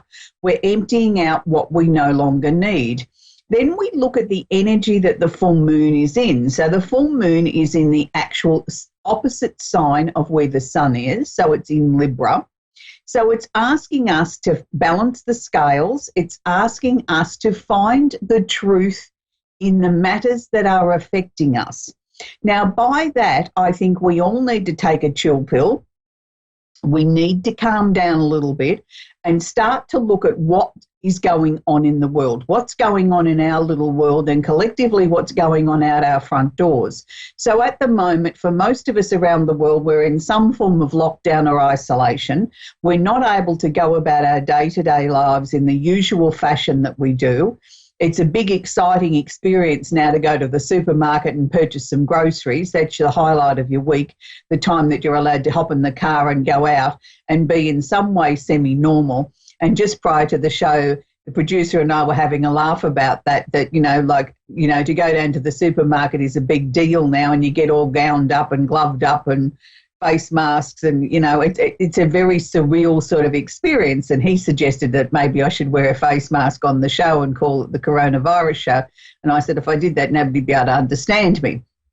And we're not trying to make lighthearted of what's such a terrible tragedy, but what we were talking about was it doesn't matter where you are in the world, everybody's lives are very different. So this brings me back to the full moon. It's a time now where we have to sort of really start to ask, what is our truth out of all of this situation, and how can I best handle that? For those of you that are regular viewers on the show, you will know that I have a process. I always like to work on a 7-day cycle. Now, I work on 2 days before the full moon, which would have taken me back to the 6th of the month. I would start burning my full moon candle and my air sign candle. Then I burn it for 3 days of the full moon, and then 2 days on the departure. Now, I always write a little list about what I want to release and what's completed in my life, maybe in the last month, or coming, if it's been a longer term project, things that are now coming to a completion. Now, I must admit, this week on the full moon, I haven't focused on the full moon as such. I've done a little bit of work with the full moon and sort of, lit a candle for a couple of days leading up to it, and on the day of the full moon, to release what I believed collectively as a globe, we need to release what is old, what is worn out, and the things that we need to release so that the planet can start to heal. Now, I'm not going to focus on a major, the big candles in the full moon. I'm only going to promote the gift box set this week, where I've put the air sign candle either side and a full moon candle in the middle, because this week I've been focusing more on something else we're going to talk about in a little minute. I'm not saying that the full moon's not important, and I'm not saying don't work with it, and it doesn't matter. You don't have to have my candles, like any candle. And write down your little list of what you want to release, and then just let it go. Send it out to the universe. And I think collectively as a globe, I think we can all try and release this virus out into the never, never, and say we've all learnt our lessons. Let's be happy to release this now. Let's send it on its merry way. Let's get some answers. Let's get some definitive answers, a cure, a vaccine, whether it be existing drugs that we already have in the marketplace that can help stave off the death toll around the world. this is what I think we can collectively do as a globe. Now, the candle that I have been burning for most of the last couple of weeks, and I toyed with the idea whether or not I will talk about this one on the show, because it's called the Candle of My Angel in the Sky. Now, it's a candle that I designed a few years ago specifically for us to be able to burn to remember and honour our loved ones that are no longer with us. And what I've been doing is burning this candle for all the families around the world that have had such tragedy and loss and have lost somebody during this terrible pandemic around the world. And I just want them to know that they're not forgotten, that we collectively as a globe are remembering them, are honouring them. And it's going to be very, very hard for a lot of families this Easter, the first Easter without their loved ones, and not to be able to even congregate and get together as a family and even grieve as a family. So this is certainly what I've been doing, is burning these candles every waking hour that I'm awake, to try and sort of send some sort of calm, some sort of peace, some sort of solace, I suppose, to the families that have lost somebody, because it is incredibly hard when we lose somebody under normal circumstances, let alone under something like this, that none of us could have predicted was going to happen. And I do say that none of us could have predicted this. And I know many people would disagree with me on that and say, oh, well, a good astrologer or a good this or a good that should be able to predict these things. Yes, they probably can, and I'm sure there's going to be a lot of people lay claim to fame that they did. But I can only speak from my personal experience. I knew something was going to come and change the world. I've been talking about that for many, many years on the show with Pluto transforming the world. But I tend to not look for things like world pandemics as a way of the universe realigning the planet. I try and look at that maybe we'll learn from the things that are going on around us without, us needing to have a disaster like this to make us sit up and take notice. So anyway, let's go on to some happier times, because it is Easter and it is a time of the year where I think we can rebalance and reharmonise ourselves and spend time. Well, this year, not so much with our loved ones, but we can do it by Zooms and Skypes and everything like that. We can still make this an eventful Easter. So we're going to take our first caller, which is Lindsay at Warren Point in Northern Ireland. Are you there, Lindsay? I am, yes. How can I help you, sweetie? Do you have a question I can answer for you, Lindsay? I guess it was more just a query of Emily. She sort of said that you've done tarot readings from that there, so it's just to see if there was anything popping up or that you were feeling drawn from myself. Okay. All right, look, I feel that there's been some changes around you in the earlier part of this year, and obviously, you're going through a difficult time like the rest of us are around the world as we reorganise ourselves with the new normal in our lives. But I feel for you, there's going to be what I term some light bulb moments where you're going to have some thoughts that are going to come into your mind and you're going to go, oh, I hadn't thought about things like that in quite that way before. I hadn't looked at it in that way. I hadn't thought about it in that way. And these are going to give you some answers to questions that I think that have been in the back of your mind for a very, very, very long time. And it's like finally getting all the pieces to your life and putting them into the jigsaw puzzle and sort of saying, well, that's now complete, this is now complete. And when we come out the other side of what's going on around the globe, I think you're going to be in a much stronger position where you're going to be able to look at your life and say, now I know who I am, why I'm here, and what I can best do to fulfill what I believe is my soul's purpose here on life, in my journey. And that's a good thing. But I want you to also be aware there may be some peculiar things that are going to happen, and you're going to say to yourself, look, I've never really been a person, I'm not saying you don't believe in the afterlife or the fact that our dearly departed can make contact with us, but I don't know that you've ever really experienced before literally like a vision of somebody that's passed over standing in front of you that you could almost touch them. And it's sort of like there's going to be a couple of experiences like this, and I want you to be prepared for it. I don't want you to sort of think, oh, my heavens, I must be imagining things. Just go with it. Look, they may not necessarily say anything to you. You may not even recognise who they are. What I want you to do is try and get a photographic snapshot in your mind of what they looked like, what clothing they were in, how tall they were they fat, were they thin, were they wrinkled, were they young, were they old, and then write that information down, because I feel that there's going to be some very significant messages that will come from this. These particular visions that you're going to have may not sort of say anything that gives you a message at that time, but it'll be as you're sitting there contemplating the information you've got written in front of you, that other thought patterns, other ideas, other things are going to be put into your mind. I want you to have another piece of paper or another pad there to jot those down as well, that you can then sort of start to put the pieces together, because I feel that there's a real awakening going on in your life at the moment, where you're opening yourself up psychically on many, many levels. And each and every one of us are psychic in our own ways. It's just some of us choose to sort of exercise it or develop it more than others. And for some people, it just happens out of the clear blue sky. It's sort of just all of a sudden I woke up one day and I was different. And we didn't sort of see the transition or feel the transition. So for me, this is going to be sort of like really ramping itself up, coming to you very quickly. And I feel it's going to be sort of, at the same time as it's unnerving, it's also going to bring a calmness into your life that I don't know that you've ever experienced anymore. And it's like, well, okay, I know I can deal with anything that life throws at me. It's like I'm walking through life now feeling as if I'm protected in some ways, and I'm not doing it alone. Even though, I might be in a room full of people, we can still feel lonely. But this is sort of like there's a lot of passed over spirit energy that's going to connect with you and stay with you. So I think the next few months, Lindsay, are going to be sort of quite profound.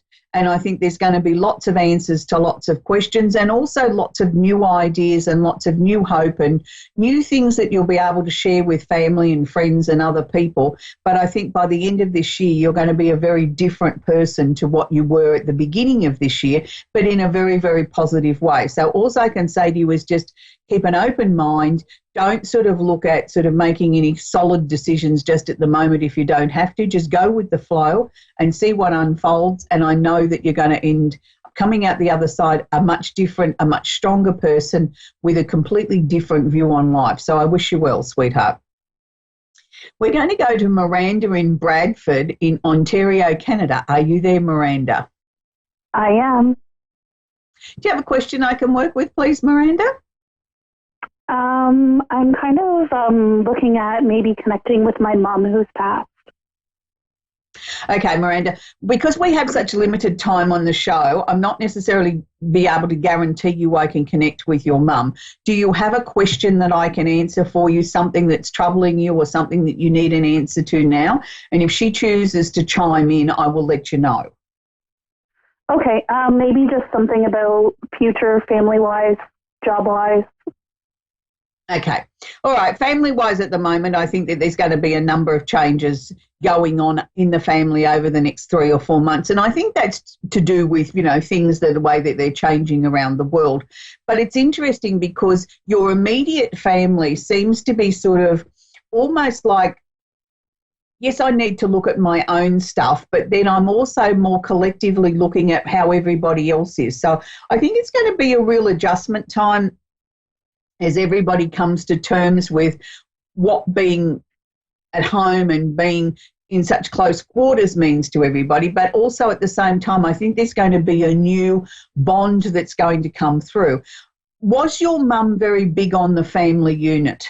Was that a really important thing to her? More so with her and her children, yes.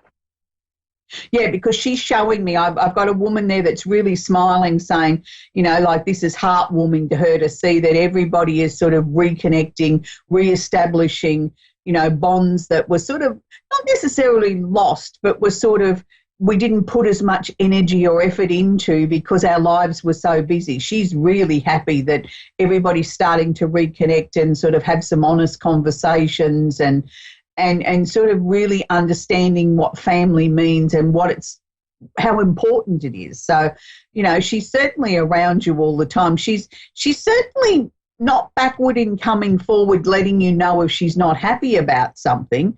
And that can just be sort of a feeling like, oh, mum wouldn't have been happy about that. And it's sort of like you think, well, you know, hang on a minute, this is my life and I can do what I want to do. But just be aware she's still with you. She's still around you very, very strongly. And she's sort of waving this piece of paper at me that says it's not the time. So I'm taking from that she's sort of feeling it's not the time to be sort of considering or thinking about changing your job. It's like she's got a list in her hand of other things that are more important that have got to be done before that. It's like it's not the time is what she keeps telling me. So, yeah, okay, it's not the most conducive time to be looking for another job. I mean, yes, that makes sense, but I don't think she's even looking at it from, you know, this virus point of view. I think she's talking about even if that wasn't there, it's not the time. There's other things that need to be worked through first. She's showing me the month of August that from then things become a lot clearer. Things become sort of like, it's like you can look into the bottom of the lake and everything's very, very crystal clear, where before the waters were murky or you couldn't see where you were actually going. So I just sort of feel over the coming months you're going to get lots of different ideas and thoughts and things like that coming into your head, but you'll know if mum's not happy about something. It'll be a really strong sort of feeling, or you'll feel uncomfortable and you'll think, oh, gee, I better not do that. Just know that that's mum sort of still sort of chiming in at what she wants or what she thinks is appropriate or not appropriate in your life. She's got another woman with her. Now, I'm not sure whether that's her sister or it's her mother.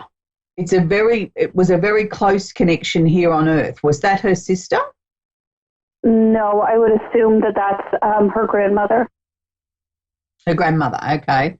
But the two of them are like inseparable. They're like two peas in a pod. It's like, you know, one doesn't go where the other one doesn't go sort of thing. They must have had an incredibly close bond. They did, yes. Yeah, well, that hasn't stopped, let me assure you. Is there a baby to be born? They keep rocking and showing me a baby. No, not right now, no. Oh, I know you're not having any more babies, but I just wonder whether there's going to be news of a baby in the family. You can't think of anybody that might be going to tell us about their happy news? I don't think so. I mean, who knows, right? But as of right now, I don't think so. No, okay, but I'm sharing that with you because Mum and her grandmother have got this baby in arms, and they keep passing it from one to the other. They've both been rocking this baby all the way through. So I'm taking it from that. It's not just, indicating new opportunities and things changing in your lives. I feel that there is a baby or news of a baby in the next 12 months, and these two women are very excited about it, and they wanted you to be the first to know that they've been looking after this baby before the baby's to be born. And it's... Okay. I just get this strong feeling it's a baby girl because the way they keep looking at this baby, it's as if they're both taking ownership of this baby's going to be like a chip off the old block. It's very much a part of me, like there's a lot of me in this baby, and then the grandmother passes it to your mother, and then she sort of has the same look on her face. So if there's a baby girl to be born or the announcement of a baby to be born in the next 12 months, let me assure you it has the wisdom of these two women, and it's going to be a very important child. I mean, every child that's born is important, but this one's got an extra special edge. So that's where I'm going to leave that with you, Miranda. But I think you've got, some good opportunities and things coming up in the next 6 months or so. Just keep strong, keep doing what you need to do to stay safe and keep the family well. So it's a really, really difficult time for people around the world at the moment as we sort of go into this Easter break where, you know, for everybody, we all need to stay home. We need to find a different way of connecting over this holiday period. And the most important thing I think we need to do is to understand that we will come out the other side of this. It's a collective thing around the world. It's not just in your little environment, it's everywhere. We all need to be staying safe. We all need to take notice of what the local authorities are telling us. If they're saying to you things are shut down and you can't do this and you can't do that, like here on the Gold Coast, we're shutting down all our beaches and everybody's up in arms about that. But they weren't listening. They were still going sunbaking and swimming and not social distancing. So we all need to take notice of this. So I want everybody to have a very, very happy Easter and spend time sort of understanding who you are and what you are. And remember that there's lots of people around the world that are in the same boat as you. You're not in this alone. And before we go, I want to mark the occasion by saying, you know, in the next few days, it would have been David Cassidy's 70th birthday. And I know there's lots of people around the world that had lots of special events planned to mark this occasion, and they've all been put on hold because of the coronavirus. So I think in respect to everybody, and I think we can all sing together, come on, let's get happy. I think that's what the theme of Easter this year should be. Come on, let's get happy. And remember that we're very, very lucky to be alive, to have our health, because there's a lot of other people that aren't doing it as well as we are. So let's send our positive energy out there and all sing along together. Come on and get happy. Happy Easter. Bye for now.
to A1R Psychic Radio, Earth's #1 psychic radio network, and watching Moonstruck TV, enlightening television.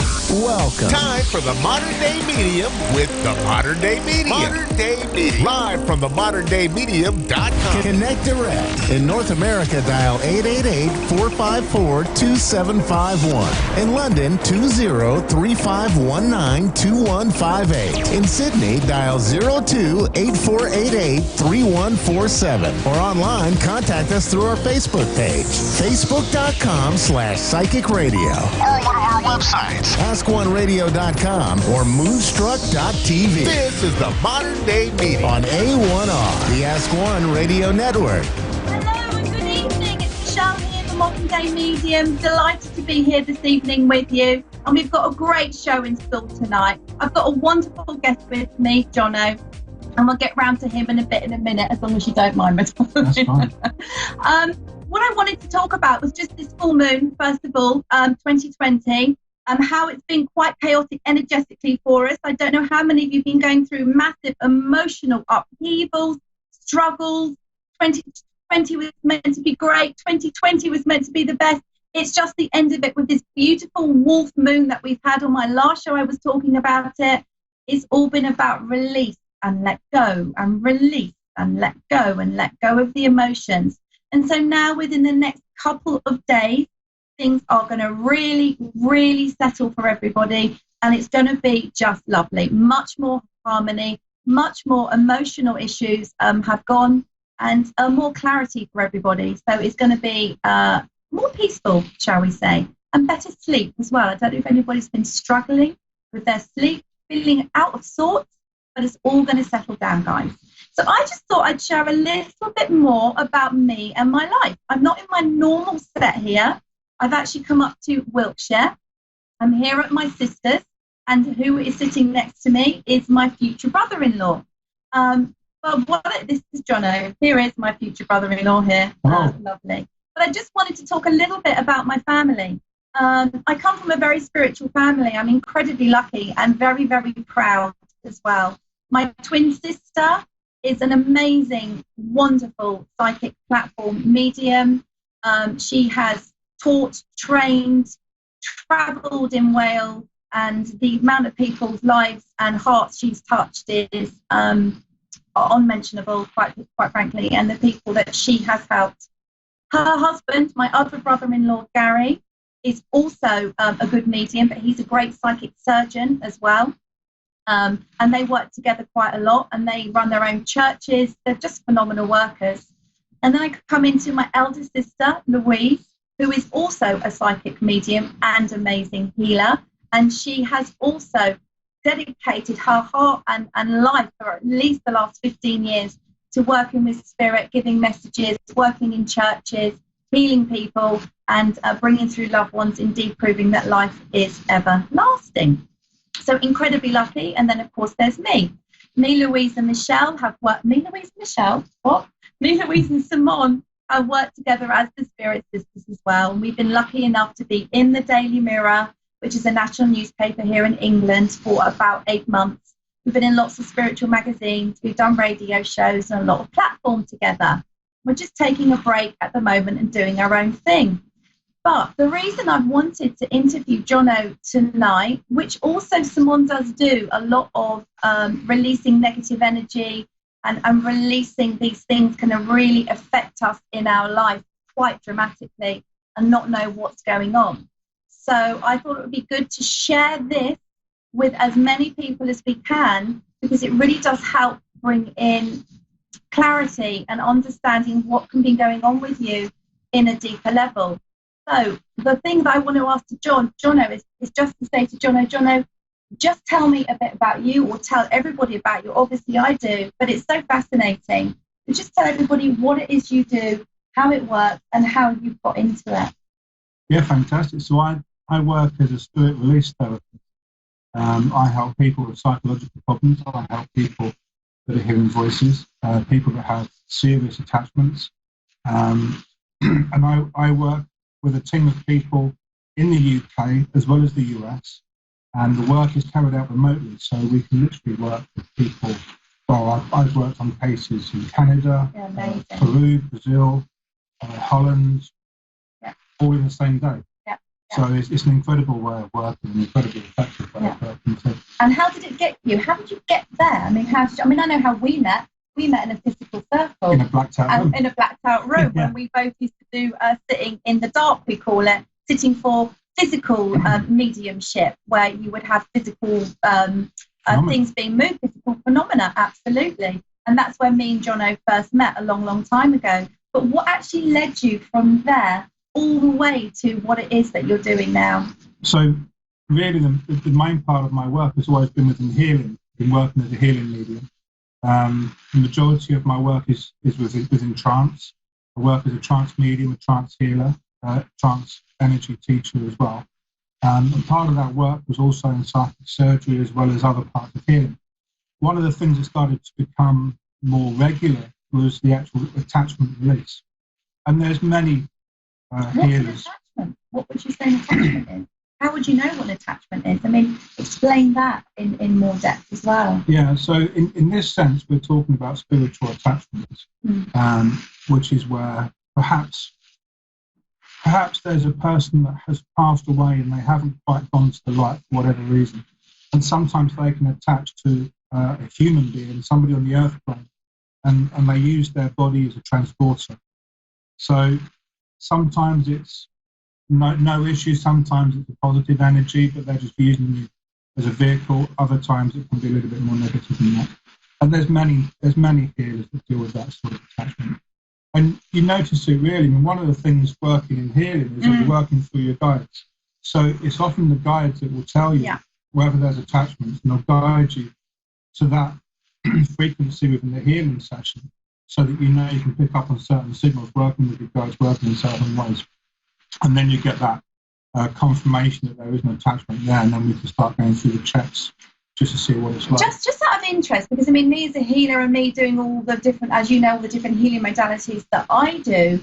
So for me, I can pretty much work out if someone's got an attachment or not, whether it's in my capability to deal with it. And when I know I need to hand it over to somebody who's more professional, obviously that's self-responsibility with all us healers to know when we're out of our depth. But how can somebody find out about it? Or how can somebody know I'm not right? I don't feel right. I don't want to take medicine. There has to be something else wrong with me. What's the signs? What's the symptoms? What's the feeling that there's something not right? Well, this is it. I mean, one of the things in the modern day is that there's so much mental health out there, so much mental health issues.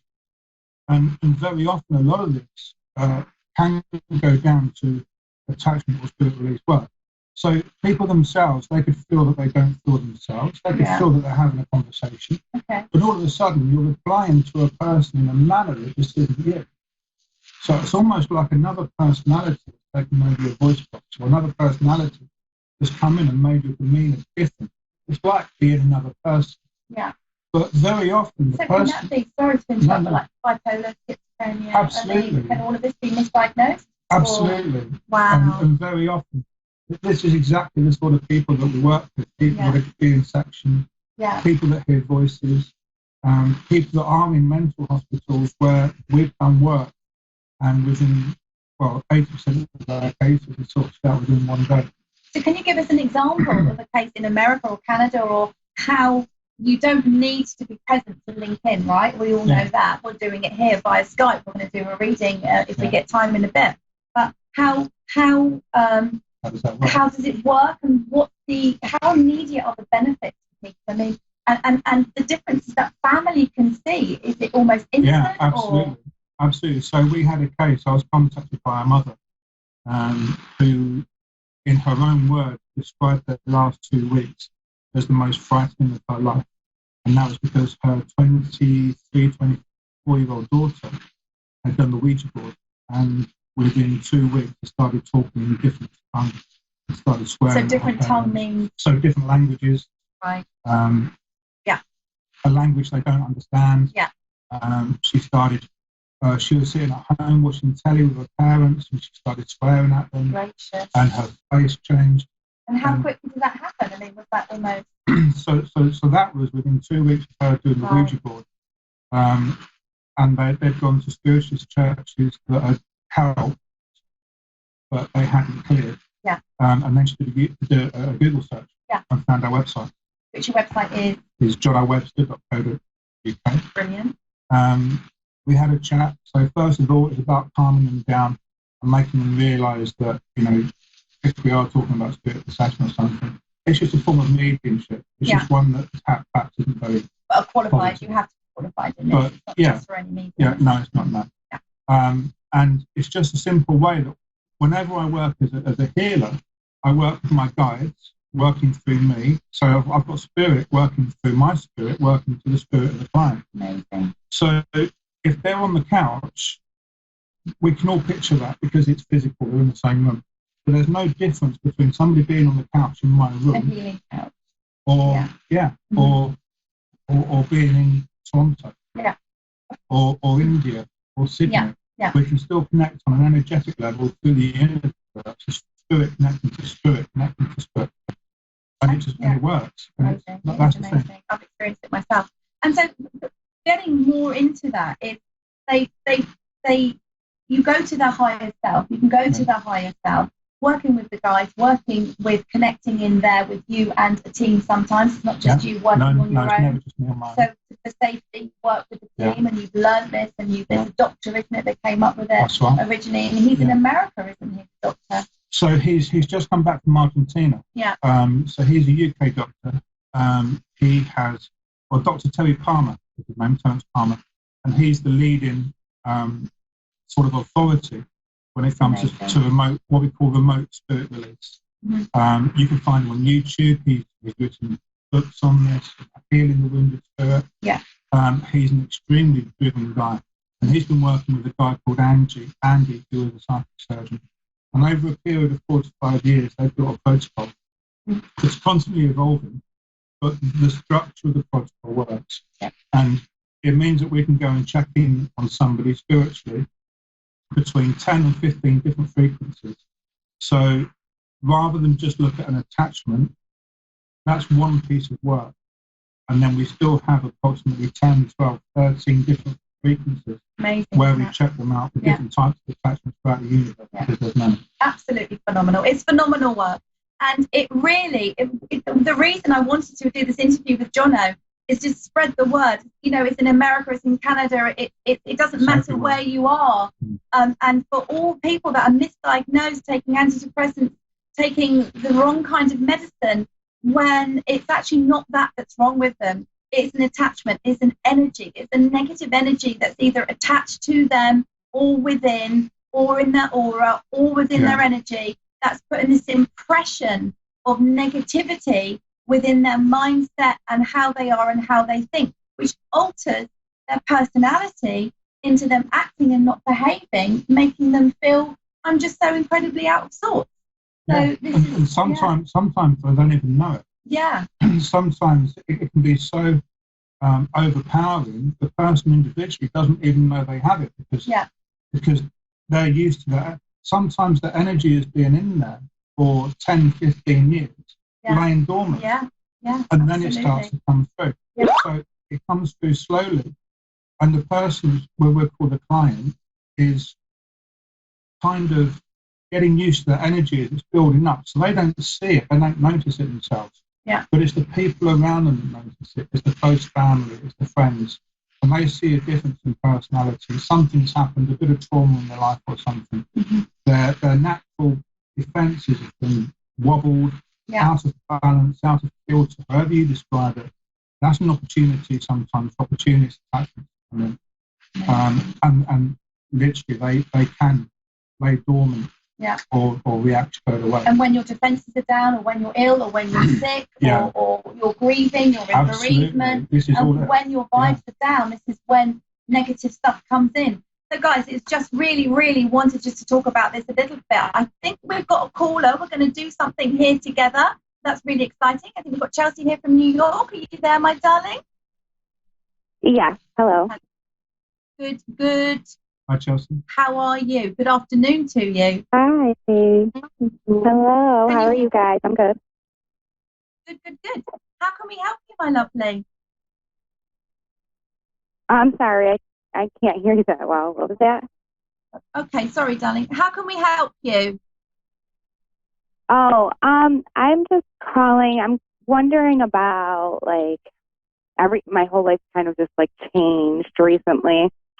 And I'm just wondering like what was kind of in store for me, like what I should be kind of leaning towards and like finances and with love and everything. Okay, so there's been a lot of shifts and changes that have been going on around you recently. Yeah. Okay, fine. All right. I have got a lovely grandfather that steps forward here for you in the world of spirit, please, my darling. And this will be on your dad's side, if you can understand that, coming from the male line in your family. Yeah. Yeah. This is the first thing I need to say to you is he's making me aware that there's been this has happened before with you, please. This isn't the first time that this has happened, but you had quite a long break in between. You had quite a lot of stability, everything was stable, and you've had a huge, massive shift that's come in the last 3 months, is what I want to say to you, all right? Now, it is time for you to stop and breathe and absolutely get your bearings and where it is you want to go and what it is you want. Granddad is saying to you, please take your time, my love, and don't rush into anything because you're feeling a little fearful or a little bit anxious, please, all right?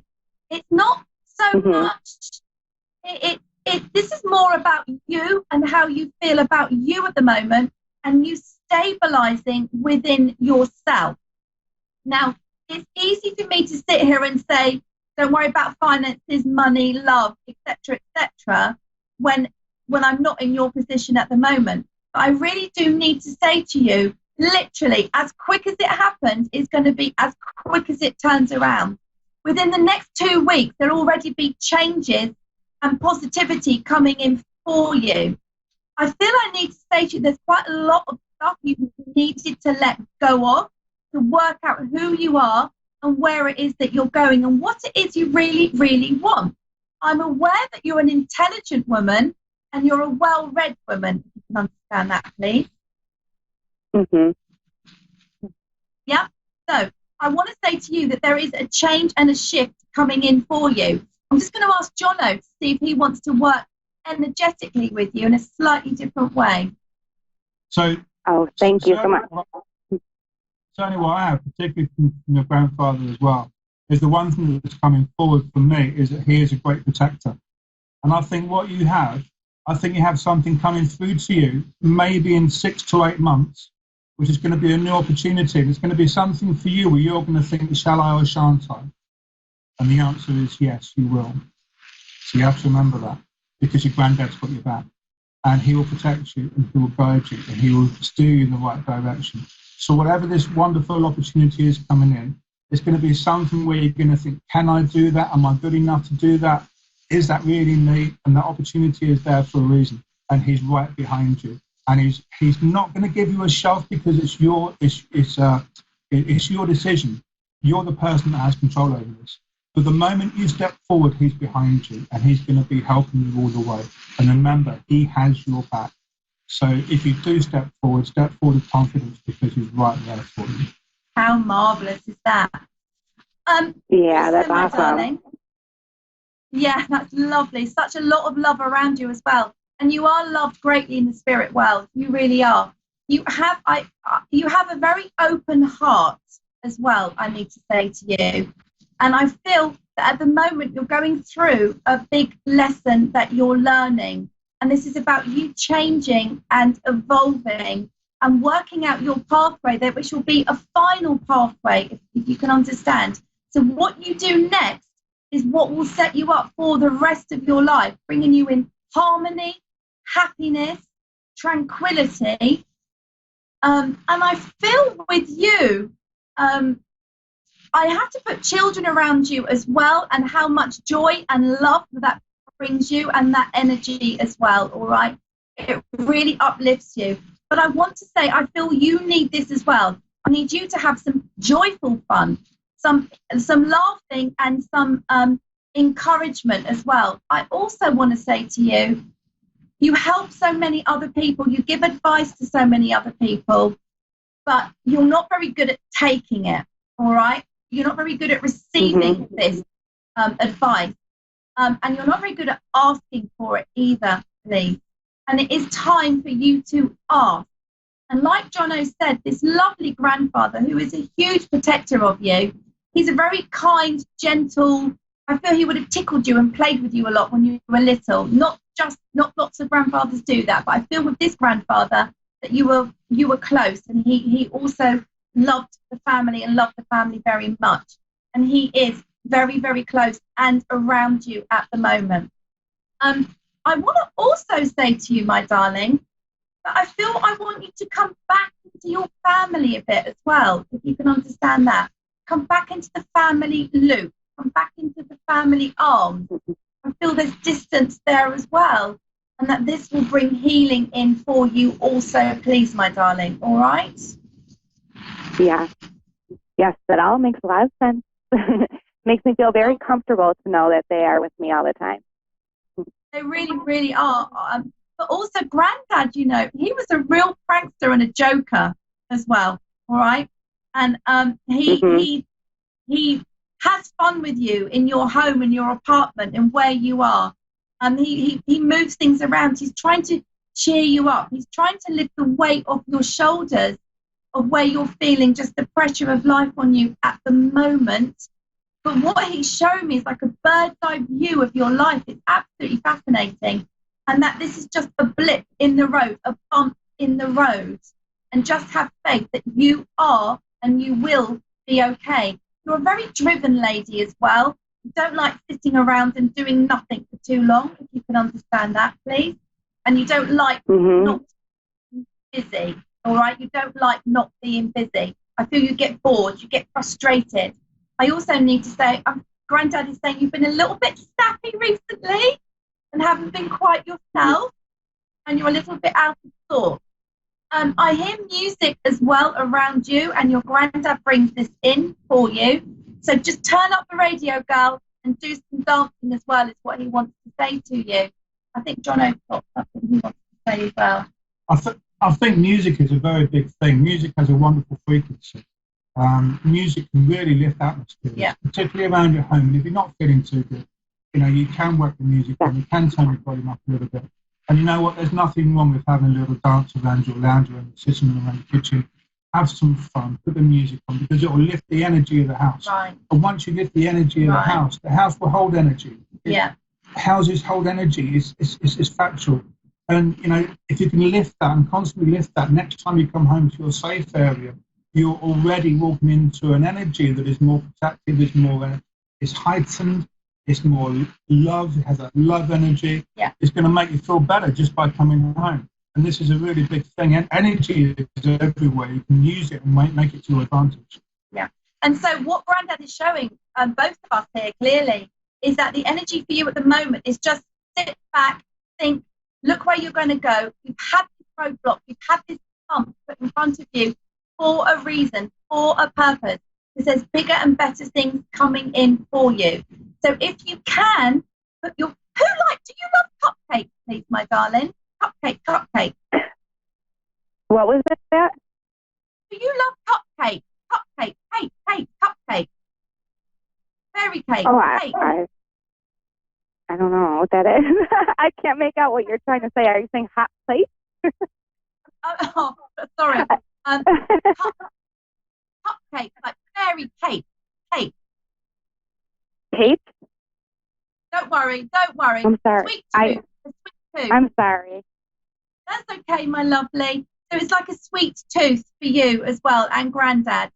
So I really want to say to you, all in all, don't live in fear, don't live in worry, and just know that things are going to come in. I see a job leaping out at you where you will not be able to avoid it. It would just be that's the one.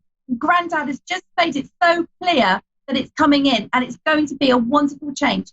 I want to say to you, this is important to have the confidence that you can go for this job. It's going to be a little bit different, but please go for it, Grandad is saying. It's going to be completely different from like what I've been doing. It's going to be a bit different. It's like a step up. It's like more push yourself is what he's saying. This is the time to push yourself and be confident in what it is that you're going to be doing. It's going to be with a team around you, a few more people that you'll be leading, that you'll be in charge of, and definitely go for it is what he wants to say. Good times coming. Yeah, good times coming. Okay. Oh, that's awesome.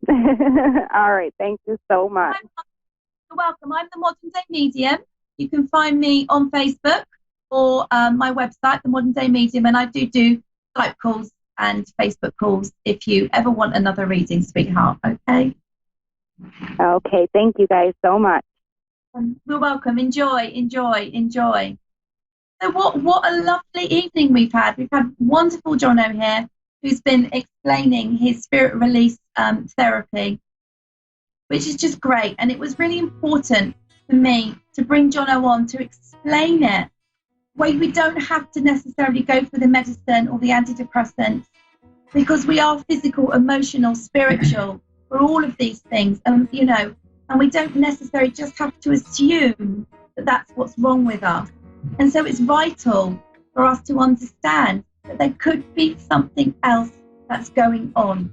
And so you can find Jono Webster, psychic surgeon, Jono Webster is it, on Facebook, website, and spirit release therapist. So that's wonderful. And for me, I'm going to be so looking forward next week to my show. We're doing something different again then. I don't know what I'm going to be talking about, but I've got so many different things that I'm qualified in that I can go through, just to spread some love, some help, and advice, and of course, definitely some readings, because that's what I love doing the most.